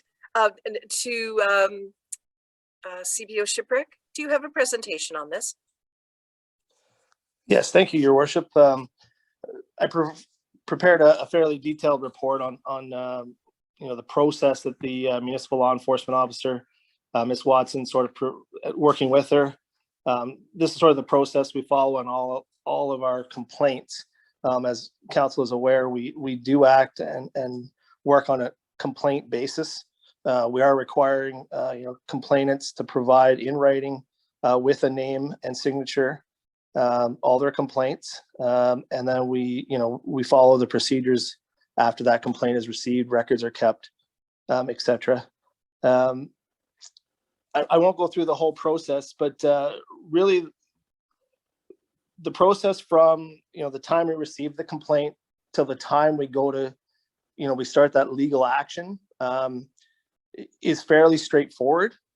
It's not overly complicated. The procedure is fairly general for everybody.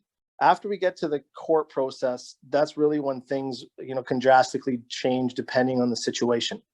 The situation on, how difficult we believe the property owner is going to be to deal with, the nature of the complaint, what legislation we're using to act to get them to bring the property up to municipal standard.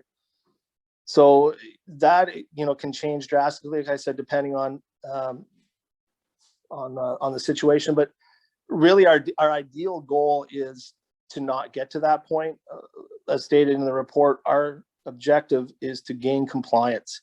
One way or another. Don't want to say the easiest way, because I don't want to say it's easy, but the most effective way to get them to comply. I would say 75% of our complaints are mostly just, lack of knowledge, right? People just don't know, so their neighbor complains. The municipal law enforcement officer goes out, informs them of their infraction, and then, they're sorry about it, and then they fix it on their own. The other 20% are probably a little bit more difficult. They're aware of the situation. They know they're breaking the rules, but they realize that they've been caught. And once they know they've been caught, they're probably a little bit more argumentative, because they feel it's their property. They can do some things that they wish, but they will come into compliance, through a little more persistence. The other 5% are the difficult ones. Maybe 2 or 3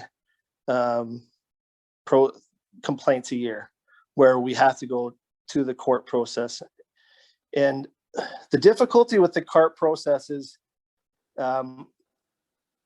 through experiences, the justice of the peace, and depending on whether we're in the POA court or Superior Court, they really tend to look at a David and Goliath situation, with the municipality, being Goliath and the property owner being David. So we really have to be overly cautious when we're processing the complaint and bringing them to that. The judges tend to, if they believe there's any overzealousness from the municipality, or lack of compassion in some instances, or they'll just dismiss the process, and then we're back to a point where we have to start all over. Ultimately, what we want is, if we are taking them to court, is that we do have, get a successful verdict, but at some point we can also try to recover some of the costs involved. And that's where it really gets to be, I don't want to say a roll of the dice, but a little bit more of a, there's nothing set in stone where you say, you have to give a resident 30 days to clean up his yard. If he's got 2 or 3 items on his yard that he needs to clean up, 30 days is probably sufficient. If he's got a whole yard full of junk, maybe 6 months is sufficient. But again, it's a judgment call by us when we issue that order. But when it goes to the court, if the judge disagrees, if we say, you need 6 months to clean that up, and then the property owner goes to the court and says, well, I really didn't feel 6 months was enough. I needed more time. I wanted to clean it up, but I just couldn't get somebody there to do it. The judge will just dismiss the case entirely. And, if they agree with the property owner, and then we're back to square one, and we're starting the whole process over again. And so sometimes these complaints can drag on if the property owners, know their rights, and they push it to the boundary. They can really extend the complaint for, unfortunately, probably, a year or better by the time we go through the whole process. Partially because we are trying to be a little bit more proactive at the beginning, and try to, we give the property owners the benefit of the doubt at the beginning. If they say they didn't know the process and that they plan on cleaning it up, we give them that benefit, and we'll give them time to clean it up. If we go back and it still hasn't been cleaned up, well, now we're starting that order process. And I know you know, I have heard from, you know, the complainants and from council and municipal property owners that the process can take too long sometimes. And I agree, it does take too long. But unfortunately, that's the process we have to follow. Otherwise, we're guaranteed to lose in court. And that means we're starting the process over, which means it takes even longer. And, you know, we're out that cost, right? There's legal costs involved. There's my time, Miss Watson's time.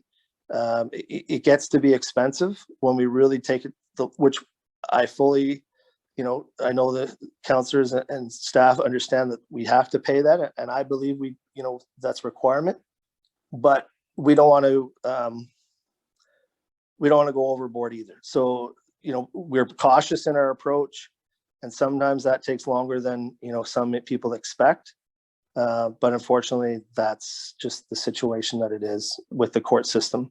Anybody who's been involved with the court system for anything knows that the courts, it just takes a long time. And unfortunately, COVID has just made the situation exponentially longer. POA hasn't heard one case or one trial in over a year. So you can imagine what the backlog will be when they start hearing trials or cases. They're doing their preliminaries and some initial discussions, but they've had no trials for a year. So that's going to be that that affects things like building without a permit. It affects property standards, DOLA for Dog Owner Liability Act. It affects any provincial offenses, bylaw offenses, any Part 3 summons, those types of so it's a long process, and it's unfortunately right now it's even longer than it is. So I'll take any questions if anybody has any. Thank you, CBO Shipwreck, for the most detailed report and presentation. Let me see, Councillor Hamilton, then Councillor Townsend, then Councillor Hutchinson. Thank you, Mayor Robinson, and thank you, CBO, for outlining the process. And I hear what you're saying, how and I really respect that you educate first and and inform first, and give the opportunity to correct the behavior or correct the situation before taking it further. And that makes a lot of sense. And I understand how that would also perhaps prolong the situation, but that makes a lot of sense. I appreciate that. I know one concern I hear from citizens is about confidentiality if they make a complaint. Could you just speak to that confidentiality piece, please? Yeah, it's sort of a tight line that we have to walk. We try to keep the complainants want to, most request that their information is kept confidential, right? They don't want their neighbor knowing that they were the ones that complained.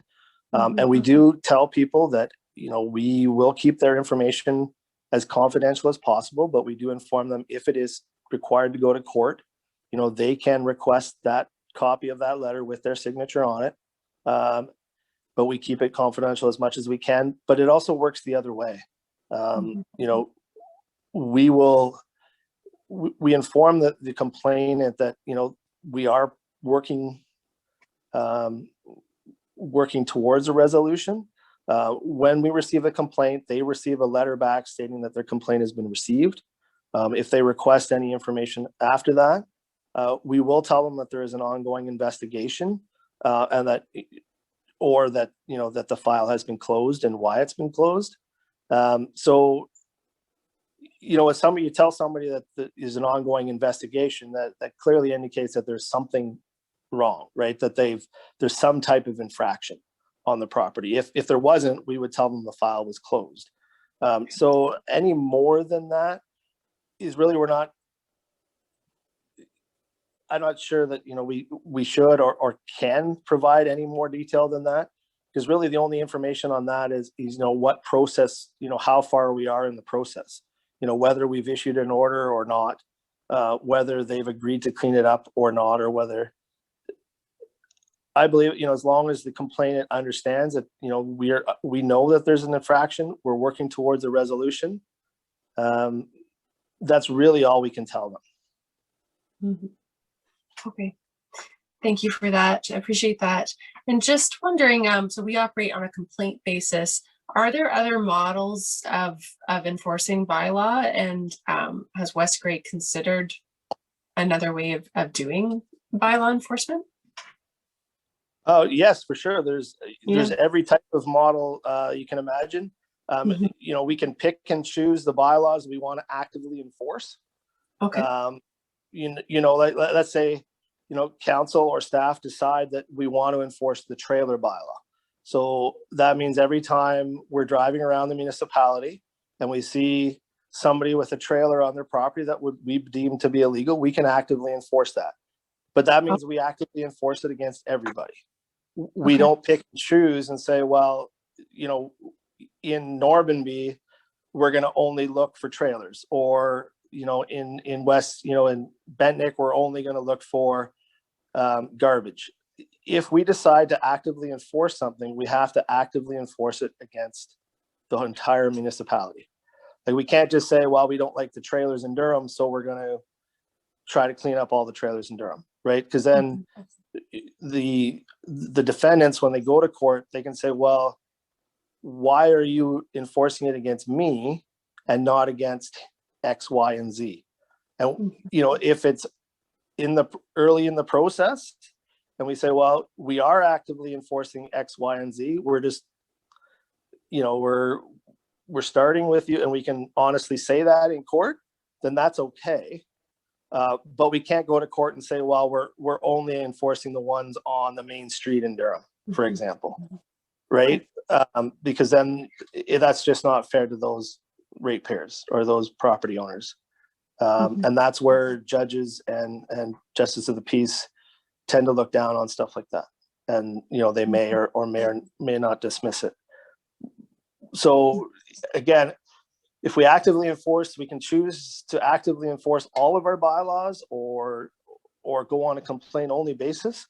But whatever we decide, we have to actively enforce it all, which means we have to have the staff in place to do that. So if we choose to actively enforce any of our bylaws, there's obviously going to be initially a larger amount of work up front, right? And then once you start bringing them into compliance, that workload may go down. But that's definitely something that we'd consider if staff or if council, wants to proceed in that direction with, obviously, with a budget line attached to it as well. Yeah, that's very helpful. Thank you. And that resourcing piece is very important if we went in that direction. That's great. Thank you so much. Thank you, Mayor Robinson. Thank you, Councillor Hamilton. Councillor Townsend. Thank you, Madam Mayor. I'm going to start with a similar topic just because of the fact that Councillor Hamilton raised it. Is I get asked two questions. And the first one is, if it's the municipal's bylaw, why do I as the resident have to create potentially an adversarial role with a neighbor when in fact they're breaking the law because it's a bylaw and they know that? And so I can't answer that question other than to use logic that the director used, excuse me, to explain, why it's difficult without the right budget to be able to do it. But they're not concerned as much about the confidentiality. They're concerned about the fact they even have to do it.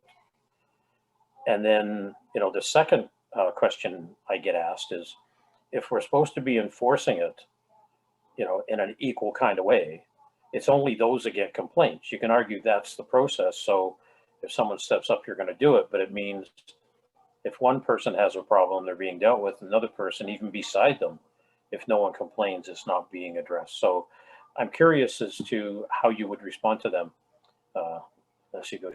because I'm not sure how to be honest, give them a straight answer. I do refer them to call into the office to lodge a complaint or ask the question. And I don't know if they've done that, but it's just I'm getting it more and more because there seems to be more and more issues around with people not following the bylaws. Well, thank you very much. Thanks for that question, Councillor Townsend. I do see that CAO Johnson has her hand up. So I'll go to her first before we get a response from CBO Shipwreck. Thank you. Thank you, Madam Mayor. Through you to the councillor and all of council. There's, as our CBO has outlined, it's a complicated and quite an involved process, and consistency and fairness across the board is always been one of the factors that we need to keep in mind. Madam Mayor, I wonder if we could also include the clerk in this question, because there are some, she's involved in a lot of the legislative end of this work as well, and I think she can provide the second perspective as well. Certainly. Are you suggesting that Clerk Sharbeck speak now before the CBO? Okay. Yeah, sure. Thank you. Okay. Well, thank you for that opportunity there. Clerk Sharbeck, please. Your worship. There's a few issues raised, and what I see are the basis of the common questions are an enforcement policy, confidentiality versus freedom of information requests, or our privacy legislation, MFIPA, and a prosecution file that that complaint provides the first document in. So just on the policy piece, an enforcement policy is something that I would recommend every municipality has. We have an informal policy, I guess, to respond based on complaints only. And that is supported by the budget, right? So it's unwritten. What truly benefits a municipality in the courts when things get that far is an enforcement policy that says we enforce complaint based only, or we actively enforce bylaws A, B, and C, so that when it comes to court, we can say, this is our policy we've decided on. And you see here, we prove that we've followed our own policy and we haven't picked on anybody. As the CBO commented, that David and Goliath kind of thing, we have to prove that we've gone beyond fairness. So the policy is important. And I think if there's work to be done there and considerations to be brought forward, maybe options for an enforcement policy can be brought forward to council as a policy piece. The second piece is the confidentiality. So yes, the CBO made very good points about maintaining confidentiality. They're really, other than an Ontario court judge or justice of the peace, nobody's getting the information about the complainant. And rarely do these pieces get to court. But if it does, we can't say somebody complained, right? That complaint form has to have a name to it and it has to be signed. And that is somebody's statement that they're telling the truth, that it's not a vexatious act against a neighbor whose dog annoys them, right? And we aren't able to proceed on anonymous or without that signed form. That signed form is the very first document that starts a prosecution file. And that document proves that somebody who maybe had a difference of opinion with a staff member, oh, they happen to be investigated and receive a fine, but nobody else did. It opens up the municipality to accusations that we are persecuting a certain person, and it could be persecuting based on perhaps one of the matters under the Ontario Human Rights Code. Perhaps they say, well, looks like only Catholics get fined under this bylaw, doesn't it? When that has nothing to do with it. But without that signed complaint form being a statement of fact, we have no proof that we're not prosecuting or persecuting somebody unfairly. So those are the pieces that are required for the sake of follow through in the courts if it should get that far. If somebody wanted, and I do receive the freedom of information requests. So if people ask, I want to know who complained against me. No, that's information that is protected under MFIPA. It's one of the pieces that as the head under MAFIPA, I would say this section of that legislation says you are not entitled to this information. So it would not be provided. And the purpose of that is really to prevent the Hatfields and the McCoys kind of thing going on, right? And that retaliation piece. So that information is protected very carefully within the municipality, as well as the CBO mentioned, the investigation process. So as the complainant, you can find out there is an investigation, but if you were the one complained about, and perhaps it was not true, perhaps it was a vexatious complaint or a misunderstanding, would you want all the details of your conversation with the enforcement officer shared with the general public? I don't think so, right? Or some cases, perhaps property standards can be cleaned up, but part of that investigation means those property owners need to wait until their son can come home for a weekend because they're not physically able to do it themselves. That's personal information that is not just to be shared with the public. So under investigation is the only answer, or the file is closed. So when things get to the courts, it's a different ballgame. It's up to the courts and they are a public process. But while it's in the hands of the municipality, we need to protect privacy, enforce fairly, and be able to prove that we're fair, not just be fair. It's the documentation is what counts in court. So that's the three pieces, I guess. Thank you, Clerk Sharbeck, and the detail was extremely appreciated. I'm going to go to CBO Shipwreck. Was there anything additional that you needed to say with regard to this? The only thing I'd like to add is there are multiple case laws that the municipality is not required to enforce any of their bylaws. Is really a council and staff decision on what bylaws are enforced and which ones aren't. There's been multiple times situations like that have been taken to court, and it's been determined that the municipality is not required to enforce their bylaws. Obviously, I would suggest that anytime a municipality makes a bylaw, that enforcement is considered in the decision to enact the bylaw or not. But really, and to be honest, it all comes down to budget. If council decides that they wish to be more proactive in the enforcement of the bylaw, obviously it's just going to create, especially in the initial months, possibly years, there's going to be a drastic increase in financial requirements. So it's really a budget and council decision. But our clerk is correct. I mean, we should have a procedural bylaw in place, on what we do and what we don't. Unfortunately, at this point, we don't have that. We do have an informal process that, basically outlined in my report, and that's sort of how we've been dealing with it through my discussions with Ms. Watson, our municipal law enforcement officer.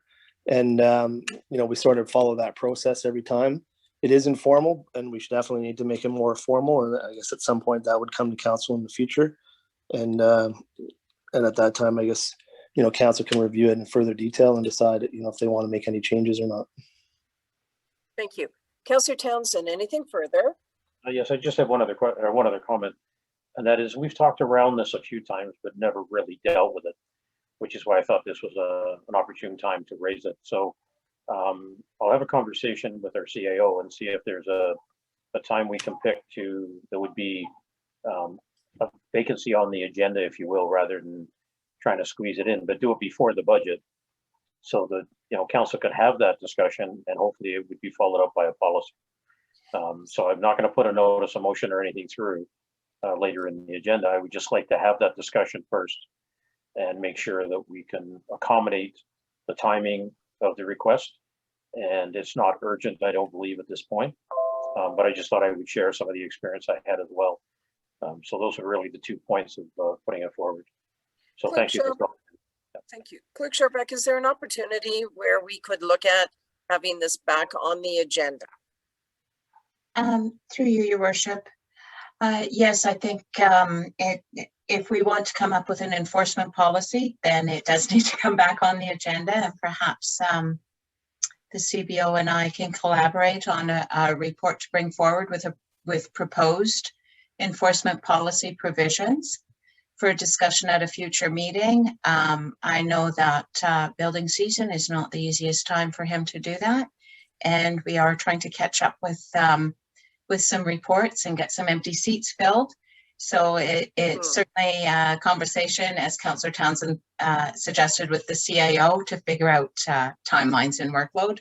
But absolutely, that would be the next step, is to bring back a report with some options, perhaps pros and cons of complaint-based or more proactive. And I do agree that if it's followed up by a budget decision, then it's an impactful policy, right? That it is supported truly by council. Very good, thank you. And as council does speak in resolutions, maybe there will be a motion put forward on this evening to deal with a enforcement policy, and that way it would get on the agenda, and we would have time. The staff would have time to prepare that report, and also there would be a place card in an upcoming agenda for that discussion. Anything further, Councillor Townsend? No, thank you. That was everything. Thank you, Councillor Hutchinson, and then Councillor Shea. Oh, and before I go to Councillor Hutchinson, I just want to let people know you won't see me on screen for 1 second. I'm in the room. I'm just going to turn a light on before it gets dark. Councillor Hutchinson, please. I do see Clerk Charbak's hand up there. I think she wanted to respond to that before I. Okay. Good eye. I did not see that. So thank you, Councillor Hutchinson. Clerk Charbak.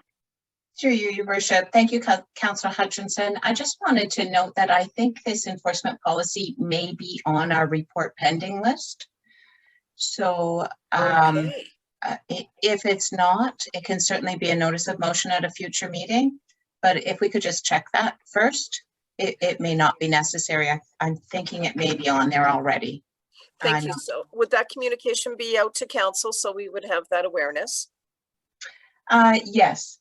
Thank so you. Then perhaps at our next meeting, if it's not already on our pending list, then we could certainly add it at the next meeting. Wonderful. And I think I'm going to keep the pending list on my desk. That's just a good idea. Thank you, Clerk Charbak. Over to you, Councillor Hutchinson. Yeah, I agree. Thank you, Carl, for an update on where we're at. I think we do need to review our policy. I see it as maybe being a little bit down on the list in terms of priority, but definitely maybe before next budget, because it's obviously a budget factor. So given that this is, we're receiving this report as for information, I'd like to move that we receive this report and maybe move on. Just waiting for the mayor to come back, I guess, and take it from there.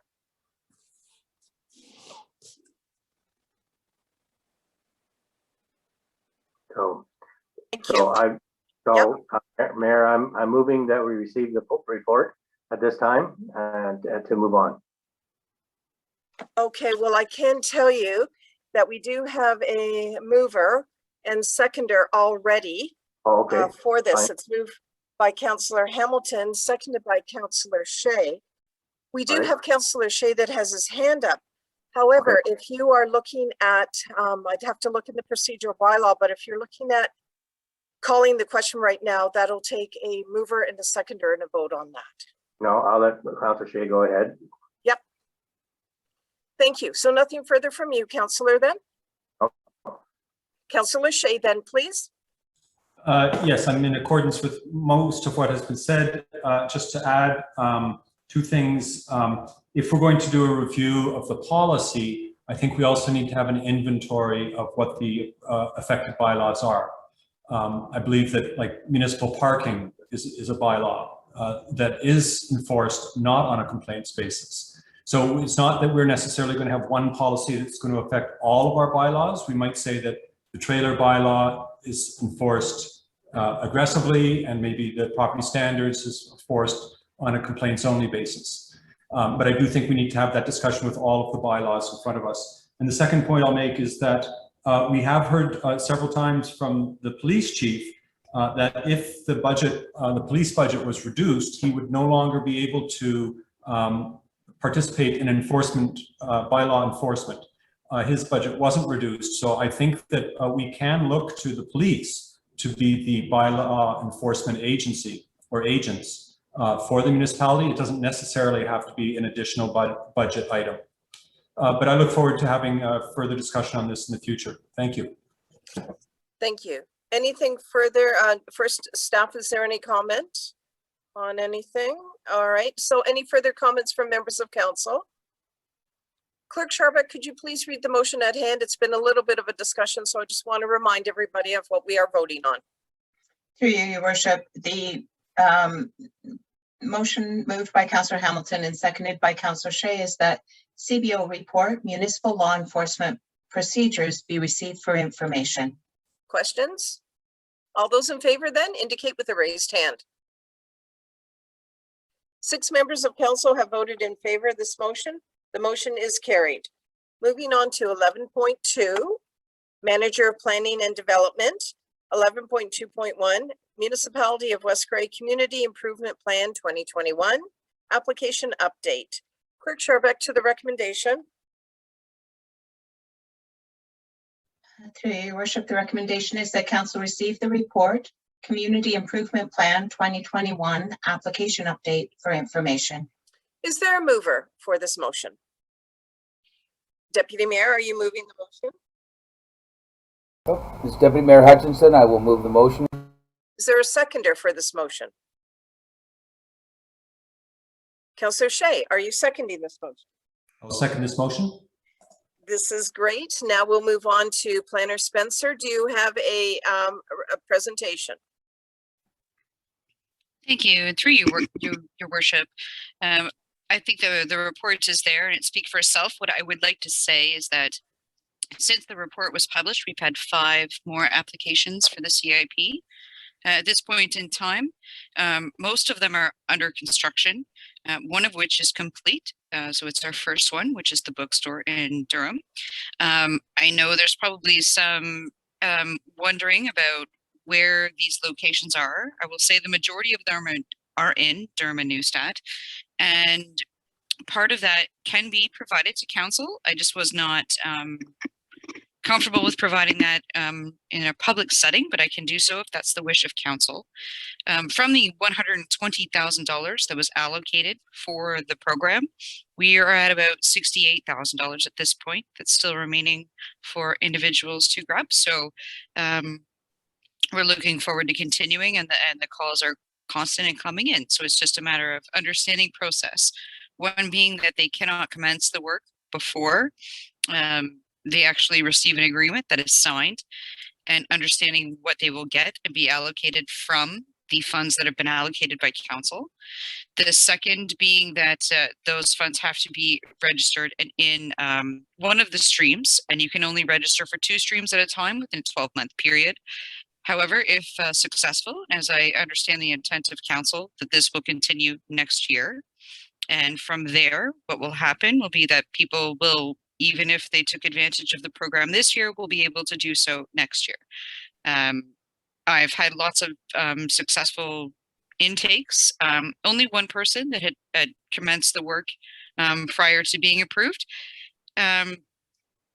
Everything else has been quite successful. Now, I will say it has been the first year, obviously, so we had to go through some motions in terms of figuring out process. So it has been a little bit more tricky than it will be going forward, but it has been a very well received program, and it looks like there's going to be lots of good things happening from now deep until the fall, and that looks good. So I think that it's been a very positive program. 18 applications is quite successful at this point in time, very early on in the process. I'm here and happy to answer any questions or clarification that council may have. Thank you. Well, thank you very much, Planner Spencer, for the report and the presentation. And we certainly look forward to the improvements and enhancements in our downtown urban cores. And this certainly is an opportunity for our businesses to participate. So with that, I'm going to go to questions, starting with Councillor Townsend. Thank you, Madam Mayor. Through you, Planner Spencer, a question on the 120,000. Is that not really 140,000? I thought it was 100,000 from the municipality, 20,000 from the county last year, and then another 20,000 for this year, unless the county didn't give that. But I just wanted to clarify, first of all, if that's the number we're talking about. Sure, and through you, Madam Mayor, I did clarify with Director Mighton that it was $120,000, but you may be correct in, and maybe I'm misinterpreting. So Director Mighton might be able to elaborate on that, but I did understand that it was $120,000. Thank you. Well, let's get the clarity. Director Mighton, would you be able to provide that information? I'm just looking on the screen. If she is available. Yep. Oh, there you are. Good. Yep. Hello. Please go Through ahead. you, Madam Mayor. Yeah, the budget includes 120,000. We have received 40,000 from the county in total, anticipating another 20,000. But this year's expenditures are only approved to the 120 in the program as per your budget. Okay, Councillor Townsend. Yes, thank you very much. Second of all, I just wanted to say, congratulations on an excellent program. And as a member of the Economic Development Committee, I know we spent a lot of time putting it together and getting it out there. So I'm pleased to say that it's being readily accepted. And I hope others do take advantage of it in the future. And having the SEDC supplementary funding, if necessary, is also an advantageous opportunity if they want to take it. To that end, I was going to raise the issue of where they are and whether people are willing to have their projects or their names out there as encouragement and perhaps advertising for the programs. There's nothing to make a program successful than being able to see that it was successful and the money is being doled out and it does actually improve the area or the particular building or business, etc. So I don't know whether that's been given any thought, but I'm wondering if either Planner Spencer or the CEO wants to comment on whether or not that's an opportunity for us to approach those folks. And of course, get their permission. I wouldn't do it without having that kind of permission. But. Thank you, Councillor Townsend. To the inquiry, Planner Spencer. Thank you, and through you, Madam Mayor, just to, for clarification purposes, everyone that's accepted into the program has been asked to do a before, during, and after photo, which we're hoping to share on the website as a promotion for the program. So everyone that's accepted is requested to do those things with their permission. So that is the intent, and I understand where you're coming from. So that is why that was requested from them. Councillor Well Townsend. done. Thank you very much. And that's all I had, Madam Mayor. Thank you, Councillor Townsend. Councillor Shea. Thank you. To that point, it's I think it's fairly standard practice for recipients of government funds to be acknowledged publicly, just for transparency reasons. So I'm glad that we have that process in place to make that public. I just wanted to ask, I've had wind of two downtown improvement projects that two different groups are interested in undertaking, but they're multi-user projects. One is a project to remove defunct or derelict business advertising signs from businesses which are no longer in existence, and another is to install inexpensive temporary wheelchair ramps in front of businesses that have just a very small lip or impediment. And the two groups that are interested in pursuing these would like to put forward a collective application to the municipality to say, would you be able to support this? Is the CIP a vehicle that they could use for asking for support for those projects? Planner Spencer. Thank you. And through you, Madam Mayor, at this point in time, the CIP is not set up for that type of program where there's a collective involvement. However, that being said, there is a report card that comes out to demonstrate how effective the CIP has been. That's not to say that something couldn't happen in 2022, late 2021, where we determine that that's another need that the CIP could actually be accommodating. But at this point in time, it's not set up in that regard. Okay, I could encourage these groups just to apply individually, to the municipality separate from CIP, but it just seems like it's so central to the goals and themes of the CIP that I would rather it went through that channel. So maybe we could explore that a little later in the year then. Okay, CAO Johnson, anything further on that inquiry? Yes, thank you, through you, Madam Mayor, and thank you, Council, for the question. As our planner had indicated, I think we're seeing some unique proposals that are starting to bubble up, and because this is such a living document, I think it's important that we hear of all of these ideas so that we can bring it back to Council to fine tune as the program moves forward. I think it's incredibly encouraging that we've got almost 20 applications, and we really have done basically word of mouth advertising and using our partners to promote the program. So I don't see losing any steam on this, and really just being much more creative in how we want to, the projects we'd like to support and how we want to continue bringing people into it. So it's a wonderfully exciting project. So really thrilled. Anything further, Councillor Shea? No, thank you. Thank you as well. Am I seeing any other hands, members of council, on this one? Okay, Clerk Sharbeck, to the recommendation. Would you mind reading it again? There's been some discussion, so.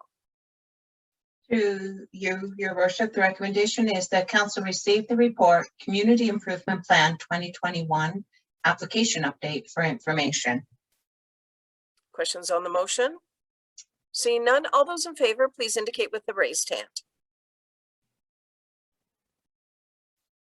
6 members of council have voted in favor of this motion. This motion has carried. We are now moving on to 11.2.2 update report, subdivision 42T-2020-01 Rose. Clerk Sharbeck, to the recommendation. Through you, Your Worship, the recommendation is that council receive Planner Spencer's report and provides direction regarding the parkland dedication requirement for the subdivision, and that council directs staff to provide a future planning report to identify overall needs related to servicing and affordable housing options. I'll take a mover and seconder, recognizing that there will be some information that we need to partake in the direction area of paragraph 1. Is there a mover for this motion? Councillor Townsend, would that be you? Yes, Madam Mayor, it's Councillor Townsend, and I will move that motion. Thank you. Is there a seconder for this motion? Councillor Hamilton, are you seconding this motion? Yes, I'll second. Thank you. Planner Spencer, your presentation, please. Thank you, and through you, Madam Mayor. At this point in time, I won't go through the belaboring the report, but I'll give you the Coles Notes version, in the sense that the county and I have had various discussions, in addition to speaking with the applicant's agent with respect to the parkland dedication on this particular piece of development. This particular piece of development has 118 single detached dwelling units and 5 blocks for up to approximately 87 townhouse dwellings. At this point in time, it is adjacent to what everyone may be well aware of, which is referred to as the Sunvale subdivision. The Sunvale subdivision did provide some parkland dedication, although in a minimal form at best. And at this point in time, the discussion that should be focused by council this evening is whether or not council is willing to undertake what has been proposed by the applicant, which is a very creative, interesting parkland dedication component within the protected woodland area, which would be in the northwest corner of that particular property for this subdivision. However, county staff and I have undertaken the component of reviewing whether or not that is something sufficient. I have asked Director Hewlett if he can provide the screenshot of what it is that the county and I have proposed, and possibly what it is that the applicant has proposed. And I also know that Mr. Hewlett is quite prepared to speak to the parkland component in terms of the safety component as well. At this point in time, what staff really needs to hear, and so does the applicant, is with respect to, are you expecting 5% parkland dedication by land or by cash in lieu? The recommendation by staff would that be it by land. This is a very large combination to a second subdivision beside it, and there is really no parkland in that particular part of Durham at this point in time. And I will also just remind everyone that our esteemed colleague, Senior Planner Scott Taylor from the County of Grey, is also on the call and can speak to that. And remember that the developer, Mr. Bruce, and his planner, Kristen Rennie, is also on the call. So if there's clarification necessary of that component, that can be done as well. I don't know if you could, Cody, if you could pull up, if you don't mind, pulling up the first slide. I would believe what the county and I have recommended, if you can, from 11.2.2.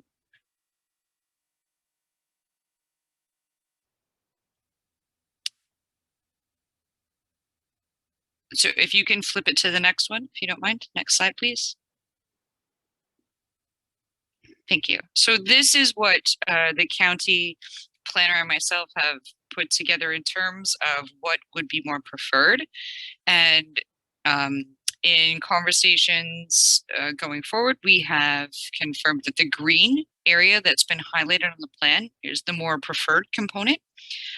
There are components with respect to eyes on the street being open, and there are policies within the County of Grey and areas surrounding us that have the eyes on the street component for children's play areas and things of that nature, that understanding what the developer is trying to propose, but it could be, we're suggesting that it could be proposed in a different way within the middle of the area that would also be accessible from the Sunvale subdivision as well, in terms of an area for people and their families to actively participate in. So I will open it up to, if you can go back, Cody, if you don't mind, please, to the other, to the developer's proposal. So this is the proposal that they have provided. You're gonna have to reduce it a little bit, I'm sorry. So this is the proposal that the developers provided, and it's very unique and quite interesting, but it is in between phase one and what we call phase one and phase two. They really aren't phase one and phase two. It's Sunvale subdivision and Bruce subdivision. So if you're looking at the screen right now, the Sunvale subdivision would be to the bottom of the screen and the Bruce subdivision would be to the top. And so this is between people's backyards and loops out onto the street again through a trail system, a very small trail system. The concern from a planning perspective of something of this nature is that it's very secluded. And the other component would be, do we need to install lights? Do we need to make it more secure? How do we maintain a narrow area of that nature? What do we make it look like, and how can we make it safe and not a haven for issues where some people may create problems? So that's the concern from a planning perspective, more so eyes on the street, especially if you're talking about children and young families moving into the neighborhood. This may not be entirely ideal. And Cody, I will let you actually speak to some of your concerns with respect to this, if you don't mind doing so and jumping in. That would be great. Supervisor Hewlett, please. Absolutely, and if I may, from a recreational standpoint, these types of, I'll say, playgrounds or play structures are fairly new and upcoming, and are taken on by a lot of municipalities as a new innovative way of developing playgrounds and green spaces. The playground proposed by the developer, as you see outlined on your screen here, I did have very minor concerns. in regards to the pictures that were proposed in the document. I believe they're more for inspiration, but a few of them do outline what appears to be play structures and pieces of equipment that appear to be residential in nature. So if this were the will of council, if we were to pursue a playground of this nature, in working with the developer, we would just need to ensure that all the equipment installed is of professional nature and is up to the standard of playgrounds. I would also recommend that we bring in our insurance agency to do a review of the plans. However, in doing a quick review from my knowledge of playground structures, minor concerns just with the equipment and how things are outlined. My largest concern is actually the play cave. Just in regards to, it looks as though a child could easily climb and fall off. So we just need to ensure that there's proper guarding in place. But if it's the will of council to pursue this type of playground, I'm more than willing to work with the developer on that. Thank you, Supervisor Hewlett. Anything else to add at this point, Planner Spencer? Yes, please. Thank you. Through you, Madam Mayor. I think the integral part of this component in the whole process for the applicant and their agent is that they need some definitive answers with respect to what council's position is related to parkland dedication versus a combination of cash in lieu versus a combination of or just blatantly cash in lieu. Cash in lieu is not a recommendation from a planning perspective, but without the guidance of council and direction from this evening, this project's really in a stall kind of limbo position, in the sense that they can't put their flow perspectives, their unit numbers, finalize their grading plans without that information, and we can't forward that to the county for any direction without knowing this position of council at this point in time.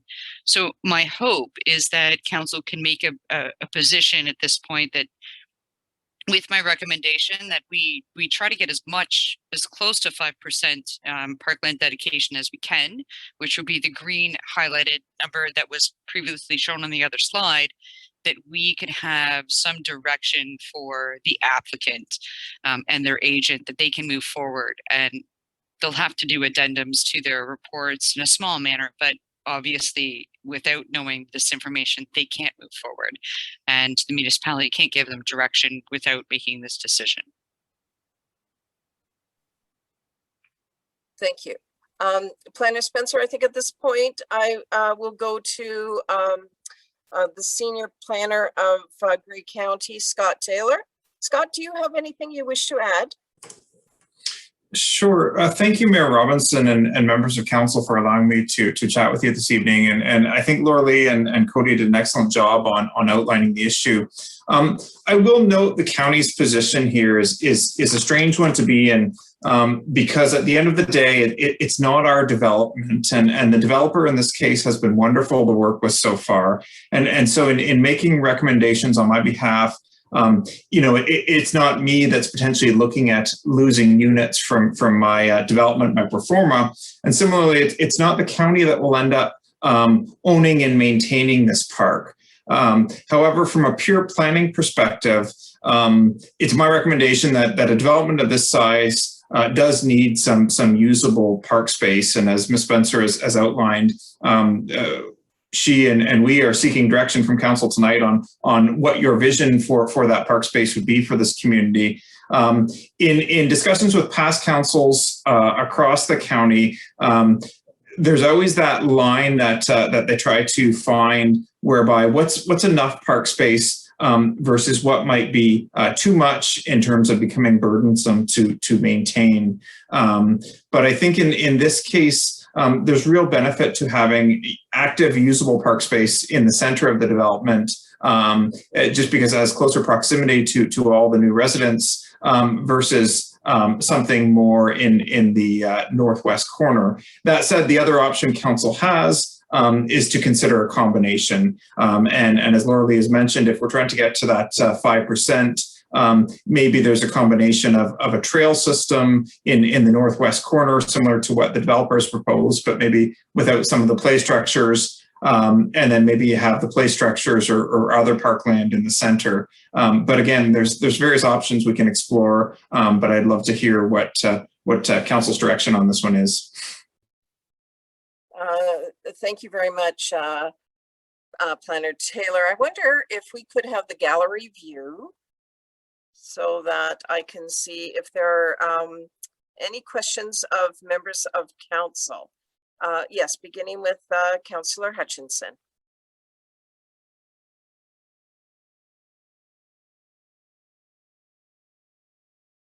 Councillor Was Hutchinson. that Mary? You broke up a little bit there. Oh, I apologize. Yes, that was for me. Okay. Yes, please. Okay. So yeah, I agree. I like the idea of the 5% parkland, and I like the idea of a combination. I think it's very creative to have the trail system at the back at the northwest corner. I think that also allows us to save some trees because there's a very densely forested area in there. So I'd like to suggest that we keep that section. I have some questions about, I'm not sure about the cave idea because animals like caves too. So I would maybe question that one, but so my suggestion, if we had 2.3% of that parkland at the back, then maybe we use the red section, which is 2.3%, which gives us 4.6%, which is getting close to the 5%. And then my other comment would be, what about a dog park? There's going to be a lot of dogs in this area. People have dogs. Maybe there's some room for some kind of dog park there, because otherwise that walk in the forest at the back is going to be a place to do business, and I don't think that's a good idea. So, but yeah, I like the idea of 5%, and I would be willing to support that. So, thank you. Planner Spencer, to the inquiry about the percentage distribution, but also the dog park. Thank you, and through you, Madam Mayor. The dog park component is something that would be a decision of council. The 5% parkland dedication is required under the Planning Act. It's either actual land value or the payment of cash in lieu.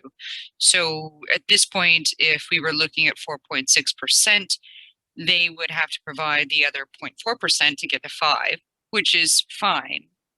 What you need to understand about parkland dedication is that it can be utilized for other areas in the municipality, but it's also based on the value of the land vacant prior to the date a building permit is issued.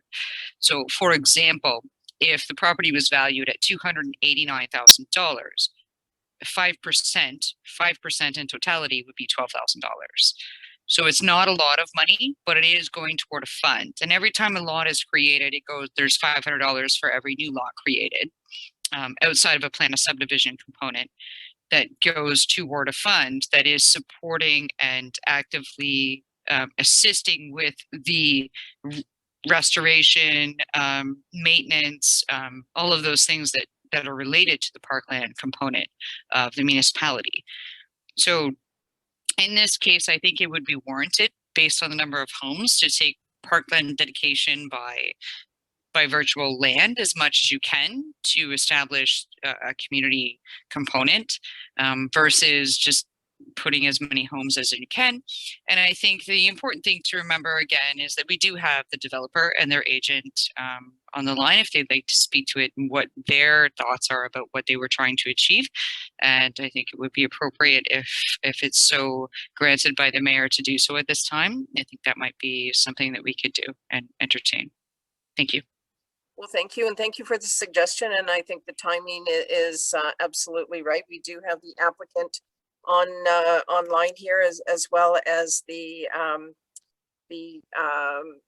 agent, the representative. So I'm wondering, I do see Walter Bros. Did you want to respond? Yes, thank you very much. It's very nice to meet you. I haven't had a chance to meet any of you yet. So as a way of introduction, my name is Walter Bros, and we're in the development business, and we have about 15 different development projects underway right now, or about 2,200 single family lots and about another 900 apartment units. And one of our developments is in Orangeville, and you may know the area on Broadway, on the west side of Broadway, as you're leaving Orangeville, behind the Shoppers Drug Mart. We have 70 acres there. and there's Hanson Boulevard and Parkinson. And back in there, we did several hundred houses, and we still have another 22 acres. But the reason I bring up that subdivision is we have a trail system in that subdivision, which Orangeville required, and it's been very successful. The public just loves it. And so when it came to this subdivision, and we saw the opportunity here, we asked our landscape architects, GSP group, we said, you know, put some creativity, keep all the trees and put creativity with it and make something that the kids hopefully will love. A trail, you go so far and you have a different activity. And so I think they did a creative job. We, of course, everything's got to be safe. Everything's got to be to the highest standards. This is what GSP Group in their creativity recommended. And so it has to be properly vetted to meet all of the safety protocols. But what I'm hearing also is a requirement. And so I should also say, it was our intention to meet the 5% was to provide the community the entire design, all the playgrounds, everything. It probably would have exceeded our 5% requirement, but we're happy to do that, and because we think it's a big boost. So, but what I'm hearing is some open space. So I'm hearing both open space as well as this path. And so maybe what would make sense, there's lots 72, 73, and 74. If that's at the bottom of the trail system. So if perhaps the drawing with the red and the green could be put on the screen. And then you'll see lots 72 and 73 at the bottom. Perhaps that can be added on to the trail system. And then we have both requirements met of an open area, and then part of the open area will be the trail system.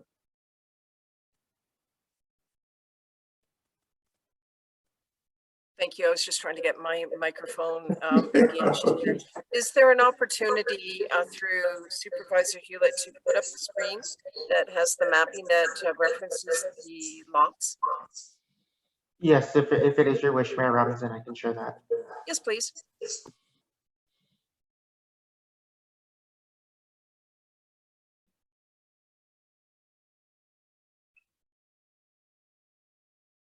So are you able to zoom in? You'll see those 3 lots at the bottom where Street A meets Jackson Street. Yeah, exactly. So if those 3 lots became an open area as part of this trail area. Okay. Thank you for that. Councillor Hutchinson, was there anything further that you wanted to say before I move on to Councillor Shea? Well, I just had a question with the playground equipment. Is that part of the costs involved, or is that the municipality's responsibility? But like it obviously in this trail system, looks like they're promoting this, so I presume that the developer would put those structures in. But as far as regular swing slides, that type of thing, is that their responsibility, or is that the municipality's responsibility to put that equipment in? Well, thank you for the question, Councillor Hutchinson. As this is Planner Spencer's report, I am going to go to her for the response, please. Thank you. And through you, Madam Mayor, typically the parkland dedication component with respect to the land is the responsibility of the developer through cash portions thereof or not. The development of the actual playground unit would be through the municipality. And what I think, if I can speak for Mr. Brose, he's proposing that he would have installed that for the municipality as part of the 5% parkland dedication. However, I would recommend that that's probably not in the best interest of the municipality in terms of insurance and liability. It should be done by the municipality directly and determined by them and what that looks like, whether they like this design or a similar component or something entirely different, or this is a trail. Going back to the question of, can we take those 3 lots that were in the green from the previous screen and add them to parkland dedication? I think that is an option. I would like Planner Taylor to chime in on this as well, because I think that there is a significant number of lots here. And I think that we're looking at kind of taking the least amount of what we should be taking, but that's my professional opinion. And I would like our county planner to chime in at that point. I hear you. And thank you, Planner Spencer. Over to you, Planner Taylor, please, for your response. Yes, thank you. And thanks for giving me the opportunity again. I think having that additional open space would certainly be an asset, and thank you to the developer for proposing that. You know, I'm not sure how fine-grained we're going to get tonight with council's direction, but, you know, without putting words in council's mouth, if council wanted to provide overall direction to say either we like the trail or we don't, or, you know, we'd like some combination of open space or we don't, then perhaps between Ms. Spencer, the developer, and the county and Supervisor Hewlett, we could work together to come up with what that appropriate look and layout would be in that regard. But certainly the option of lots 72 to 74 would be a benefit in terms of open space. I just want to understand better sort of what that looks like and usably on the ground, what we're talking about there in terms of land area. And, you know, just in terms of eyeballing the plan, it looks like the lots are about 33 meters in depth, and it would be around maybe 48 meters in width. So what does that give you in terms of, you know, usable recreation space there? But certainly happy to answer any other questions if there are any. Thank you for that. Councillor Hutchinson, am I able to move on to Councillor Shea, or was, yes, thank you. Now to Councillor Shea, please. Thank you, Your Worship. Yes, I find this all very interesting. A couple of comments that I'd like to seek some clarification on, or provide some clarification on. Councillor Hutchinson said that he kind of liked the trail idea because it would protect this wooded area in the top left corner of the drawing. I believe that wooded area is already protected. And so those trees are going to remain one way or the other, whether they're on a trail, a public trail, or on private property. And I believe that's registered on title, so that's something that protection of those trees exists in perpetuity. So I'm not too worried about that. Mr. Bruce identified that a very successful trail system was facilitated in a large 70+ acre subdivision that he's working on in Orangeville. And I think what's really important there is the phrase trail system. I hike a lot, I walk a lot on trails, and I know that trails are most satisfying when they go somewhere, whether it's to a nice vista or to a destination. If you can take a trail to get from your house to downtown instead of walking along a sidewalk, then that's great. This little trail sort of starts nowhere and ends nowhere, and I'm afraid that it's going to be most frequented by, frankly, by teenagers who are looking to get out of the sight of supervising adults to engage in teenagerly behavior. I'm not sure how excited the homeowners whose properties back onto this trail are going to be about having unsupervised youth activities virtually in their backyard. So while I admire the ingenuity and the creativity that the trail proposal presented, I'm sort of leaning towards Planner Spencer's original proposal, which was the green area in the very center of the subdivision. It's a nicely shaped piece of land that could be, you know, used in different ways. It could have tree plantings. It could have, you know, play facilities. People could use it for, you know, playing frisbee or football. My only concern with it is that it's identified as being 3.1%. And I thought our target was 5%. So I'm leaning towards encouraging us to take that green area and growing it by 20%. Somebody else can perhaps help me with the math, so that it becomes 5%. And then, of course, we would install the park facilities, the playground equipment or whatever, from the existing park fund that Planner Spencer mentioned, which is fueled by other developments, as well as the park allocation from the development fund. So my leaning is towards the green area, but just a little bit larger. Thank you. Thank you. Planner Spencer, please. Thank you. And through you, Madam Mayor.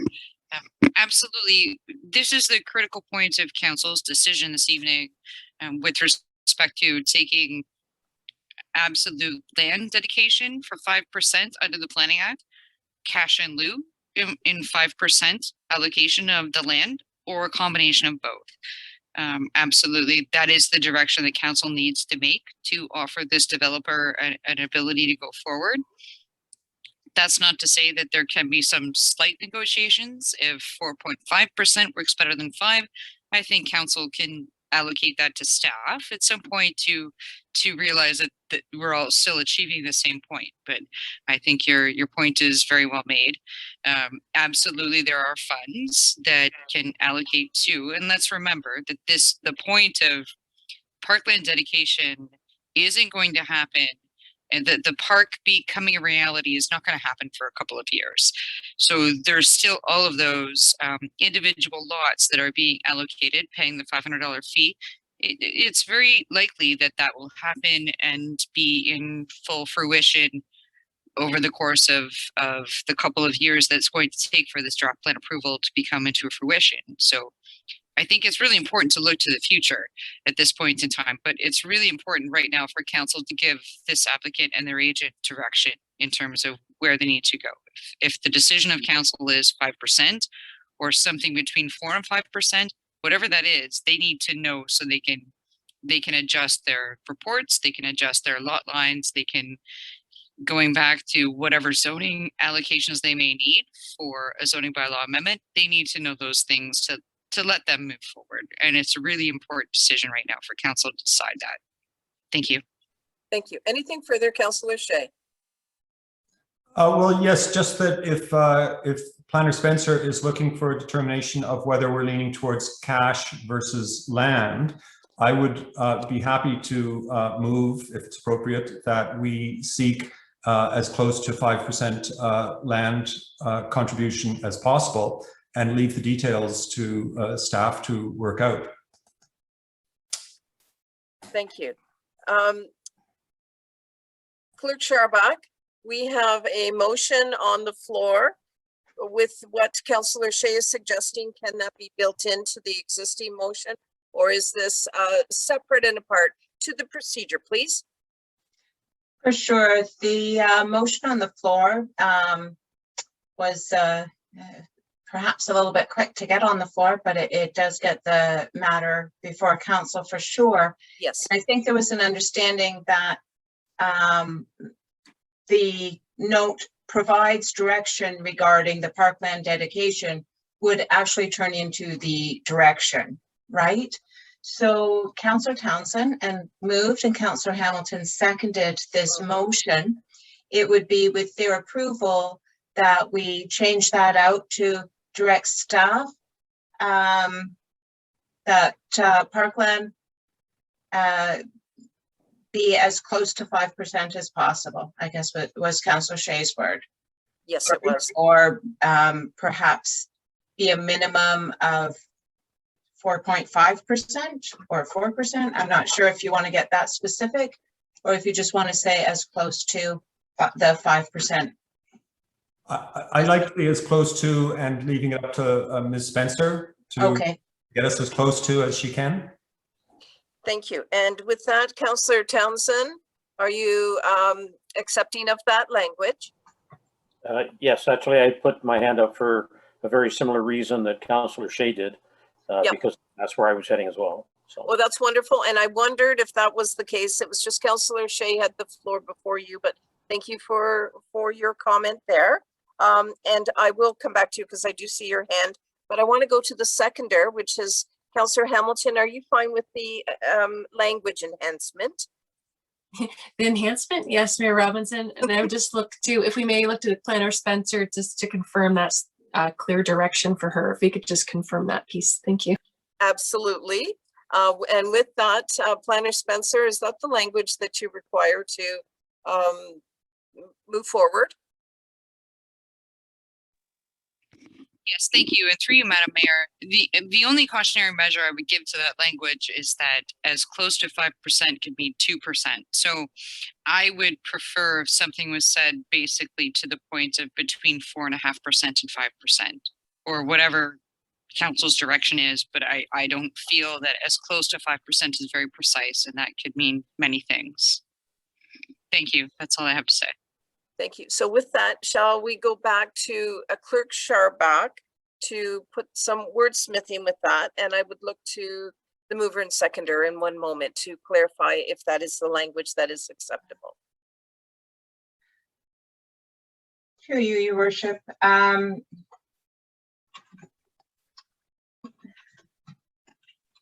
just typing this out.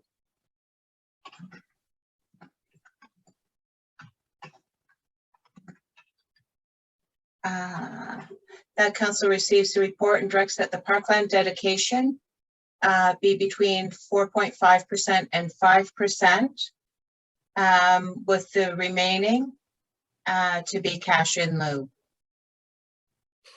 Councillor Townsend? To achieve a full 5%. Pardon me. Sorry. Councillor Townsend? through you, Madam Mayor, yes, I'm happy with that. I agree that we should have it a little closer. Thank you. And Councillor Hamilton? If Councillor Townsend's agreeable, I'd make it a little closer, like 4.7%. Thank you. Okay, is that where we're going? This is the time, members of council. So Councillor Townsend? I'm a little concerned with squashing them too tight. And that's why I want to give a little bit more room. I'm pretty confident that the planner will do her best to get as close to 5. And so I'd prefer to leave it at 4.5 if you're okay with that. Thank you, Mayor Robinson. Thank you. So Clerk Scharbach, could you read the motion? Sure. I have, through your worship, moved by Councillor Townsend and seconded by Councillor Hamilton, that council receive Planner Spencer's report and directs that the parkland dedication be between 4.5% and 5%, with any difference to be cash in lieu to achieve the full 5% requirement for the subdivision. And the council directs staff to provide a future planning report to identify overall needs related to servicing and affordable housing options. Okay, so having that all stated, Councillor Townsend, language, okay? Perfect, thank you. And Councillor Hamilton? Yes, thank you. Any questions to the motion? And I just see Councillor Townsend, I wanted to come back to you because your hand was up. Thank you. Yes, I was going to remind everyone about the affordable housing. That's something we've yet to address. The other question I had is there was relief or exception from R3 zoning, and I didn't know whether or not that was related to anything to do with the parkland or totally distinct. So I'm wondering if Planner Spencer can comment on that as well. Thank you. And I will go to Planner Spencer. We did include that second paragraph in the first read of the motion, Councillor Townsend. So just not only to you, but to the rest of the individuals. Clerk Scharbach, that is correct. It was both paragraphs that were moved initially. Yes, and the second part, I would add that it's 4.5% and 5% land, with any difference to be cash in lieu. Sorry, just to clarify that wording. And the second part was that council directs staff to provide a future planning report to identify overall needs related to servicing and affordable housing options. I think just to be able to deal with the parkland piece this evening, knowing that there's a lot more information to come forward. Right. To council about the subdivision, but at least it allows both our municipal planner and the Bruce subdivision team to move forward with that one piece. Yeah, so the idea was to deal with the parkland dedication this evening, and just to alert council that a future report will be coming forward dealing with the affordable housing. So with that, is there anything further, Councillor Townsend? Yes, I was still looking at how the R3 zoning applies and whether it affects what we're saying about the parkland. Yes, of course. Still not Planner clear on that. Spencer. Oh, thank you. And through you, Madam Mayor, at this point in time, and this is why this decision by council is very critical. So the developer and their agents need to determine what that looks like for them. So in essence, the first application that came forward was entirely related to lot area and frontage. Nothing significant, nothing that couldn't be absolutely granted in terms of, from a planning perspective, from my professional perspective, nothing terribly significant. And, you know, a couple of meters here, a meter there, nothing significant. But that's what the exceptions are for, because by virtue of law, you have to recognize those aspects when you're creating the plan of subdivision.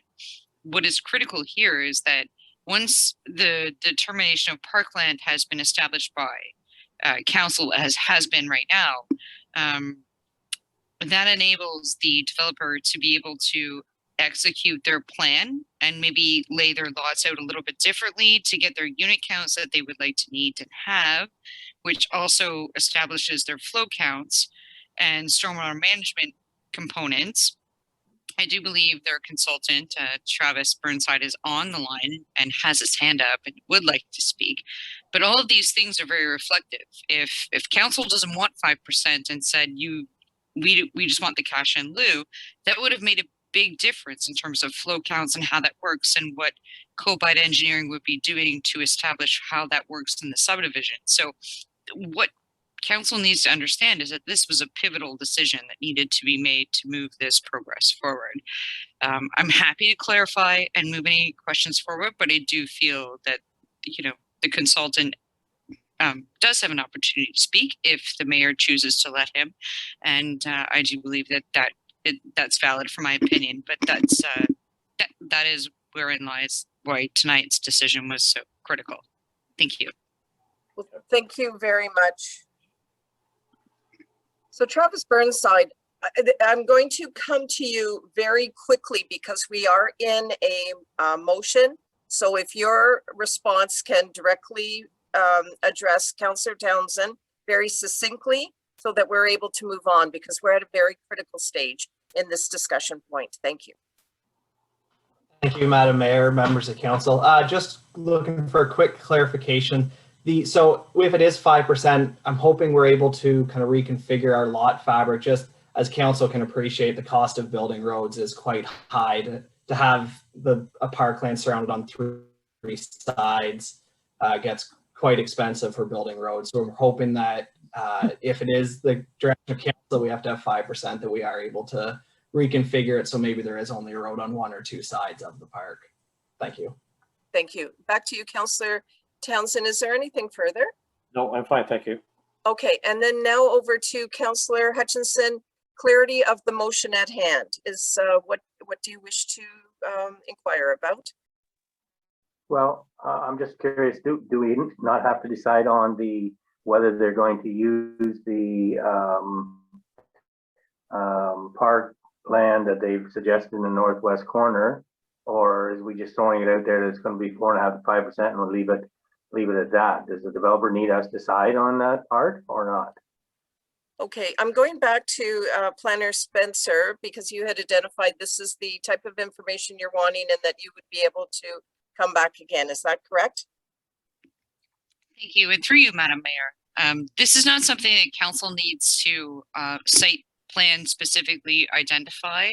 Okay. I think what would be more appropriate in the motion would be that staff would meet together and speak to the matter, but that is the will of council as they choose to do so. Yep, And we do have the motion at hand. Anything further, Councillor Hutchinson, before I go to Councillor Hamilton? No, that's fine. Okay, thank you very much. Councillor Hamilton, to the motion. Oh, thank you, Mayor Robinson. And so just to recap, council is providing direction in a very general way. Staff will work together to determine the best locale. And I've heard a couple options of perhaps a mix and match of a path and a block, or perhaps an expanded block in the center. And if I might just throw one more option for consideration, just for staff to think about, would be the northwest corner block. Perhaps the bulk of that could be a park. And I say that because there's a lot of naturalized space there that could be enjoyed by the community. And then we're also anticipating north of this subdivision, there could be future development. And so if there was a park space, 5% in the northwest corner, it could continue on into the next subdivision if there's more development. And we could, the community can enjoy a lot of that tree canopy along with some more structured play sets and that kind of thing. So just one more idea for staff to ponder, and that's it. Thank you, Mayor Robinson. Well, thank you very much. Planner Spencer, anything on that before I call the question? You heard that? I did, thank you, and through you, Madam Mayor. That's absolutely a very good point, and staff will definitely take that into consideration. I'm thankful that council is giving the trust to staff that we're going to do the best of what we can see and foresee in the future with our projections of what this is going to look like, and that would be the most optimal position for staff to be able to do that instead of having a developer come back and look for council approval again. When we come back to you with draft plan conditions, this will be sorted out. Thank you. Thank you. Clerk Sharback, could you please read the motion at hand? To you, Your Worship. Moved by Councillor Townsend and seconded by Councillor Hamilton. That council received Planner Spencer's report and directs that the parkland dedication be between 4.5% and 5% land, with any difference to be cash in lieu of land to achieve the full 5% requirement for this subdivision, and that council directs staff to provide a future planning report to identify overall needs related to the servicing and affordable housing options. There's been lots of discussion and I appreciate all of that. All those in favor indicate with a raised hand. 6 members of council have voted in favor of this motion. The motion has carried. We are now moving on to item 11.3, Director of Administration, Clerk. 11.3.1, Council Member Staff Relation Policy Review. Clerk Sharback, to the motion, rather to the recommendation. To you, Worship. The recommendation is that council receives the report, council member staff relationship policy review for information, and the council considers adopting the revised policy in the bylaw portion of the agenda. Would there be a mover for this motion? Councillor Hutchinson, are you moving this motion? Councillor Hutchinson, yes, I move the motion. Thank you. And would there be a seconder for this motion? Deputy Mayor, are you seconding this motion? Yes, it's Deputy Mayor Hutchinson. I'll second the motion. Thank you. Over to you, Clerk Sharback. Do you have a presentation? Through you, Your Worship. The council member staff relationship policy has been one of a number of policies and procedures that are on the list to review. So we have put some work and some research into this. The policy attached to the bylaw is the result of changes in legislation and certainly judicial review recommendations that have come about since our original policy was crafted. That original policy in 2018 was a very good policy at the time. And it was immediately upon the legislation being passed requiring that all municipalities have this policy in place. So as you can imagine, being the first policy, staff needed to get that crafted and to council, and council approve it to have that in place. So moving forward, it is time. There has been some changes to best practices. Since then, a lot of work has gone into these policies, And I'm sure you've heard a lot about these pieces at AMO and Roma, different conferences. It's certainly on everybody's radar to get things updated as we move along. And it was time to get this one before council. Thank you, Clerk Sharbeck. So I'm just going to begin, but here's my public service announcement. No, members of council, we're drawing to the hour of 10 p.m., which is our 4-hour curfew time. And just to get you thinking, there's more to the agenda. If you are going to move a motion to go beyond curfew, have that consideration, or maybe we will just excel in our decision-making here and not need to do that. I'm going to quit that discussion now so I can just get right into my question. Madam Clerk, I just would like some clarification, and that is roles and responsibilities of members. And there is I think it's a 5th bullet, if I might. It's saying directing any questions or concerns in relation to the administration or management of the municipality to the CAO/deputy clerk for her consideration, and to the mayor if concerns are directly related to the CAO/deputy clerk. That's fine, but I then draw your attention over to monitoring / contraventions, and there's 2 paragraphs and then 3 bullets. The second bullet, it says, in the case of the CAO/deputy clerk, the clerk shall engage in a third-party workplace investigator. So I just, for clarity purposes, if there is a consideration under roles and responsibilities where a member of council speaks to me, then is the pathway to you, or is there a different pathway? I just want that clarity in the process. Right. Through you, your worship, I think we could clarify that, and with under the roles and responsibilities, just have it. It would remove a step if the concerns. I guess it's slightly different language in both, because if there are concerns that the policy has been breached, if it's a staff member, those all go to the CAO. And if it's a council member, those all go to the integrity commissioner. But what the Ministry of Labor has been very clear on with this type of policy, as well as workplace harassment policies, is the provisions for staff or council. What happens if it's the CAO that somebody is complaining about breaching this? We can't take that to the CAO. So even though it's hard to imagine that happening in our situation, they want us to prove that we have a plan in place. So that's why it would be it would be a strange thing to deal with in-house, to be quite honest. And I think it could get very difficult and very inappropriate with, there's no staff that would be appropriate to deal with that. And I think it needs the lens of an HR professional to deal with that.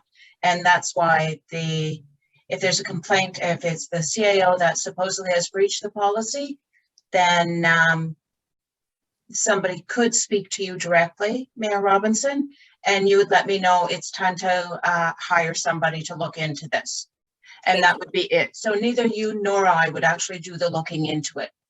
But somebody could tell you they have a problem. They think the CAO has breached the policy. And then you would say, clerk, do whatever the policy says. And the policy says, I don't ask anything about the possible breach. I just hire a third party to look into it in a professional way that covers our bases legally and doesn't infringe on the CAO's legal rights either. Thank you. Does that help? Yes, I want a clarity of process, please, Okay. Not only for myself, but for all the For members sure. of council. Exactly. Thank you. So I'm And going to go, pardon me. Sorry, go ahead. Okay. Did you have anything further at this point? No, other than that, both of those clauses are not really ever to be used. So thank you. We're very fortunate. Councillor Hutchinson, Councillor Shea, Councillor Townsend, in that order. Councillor Hutchinson, please.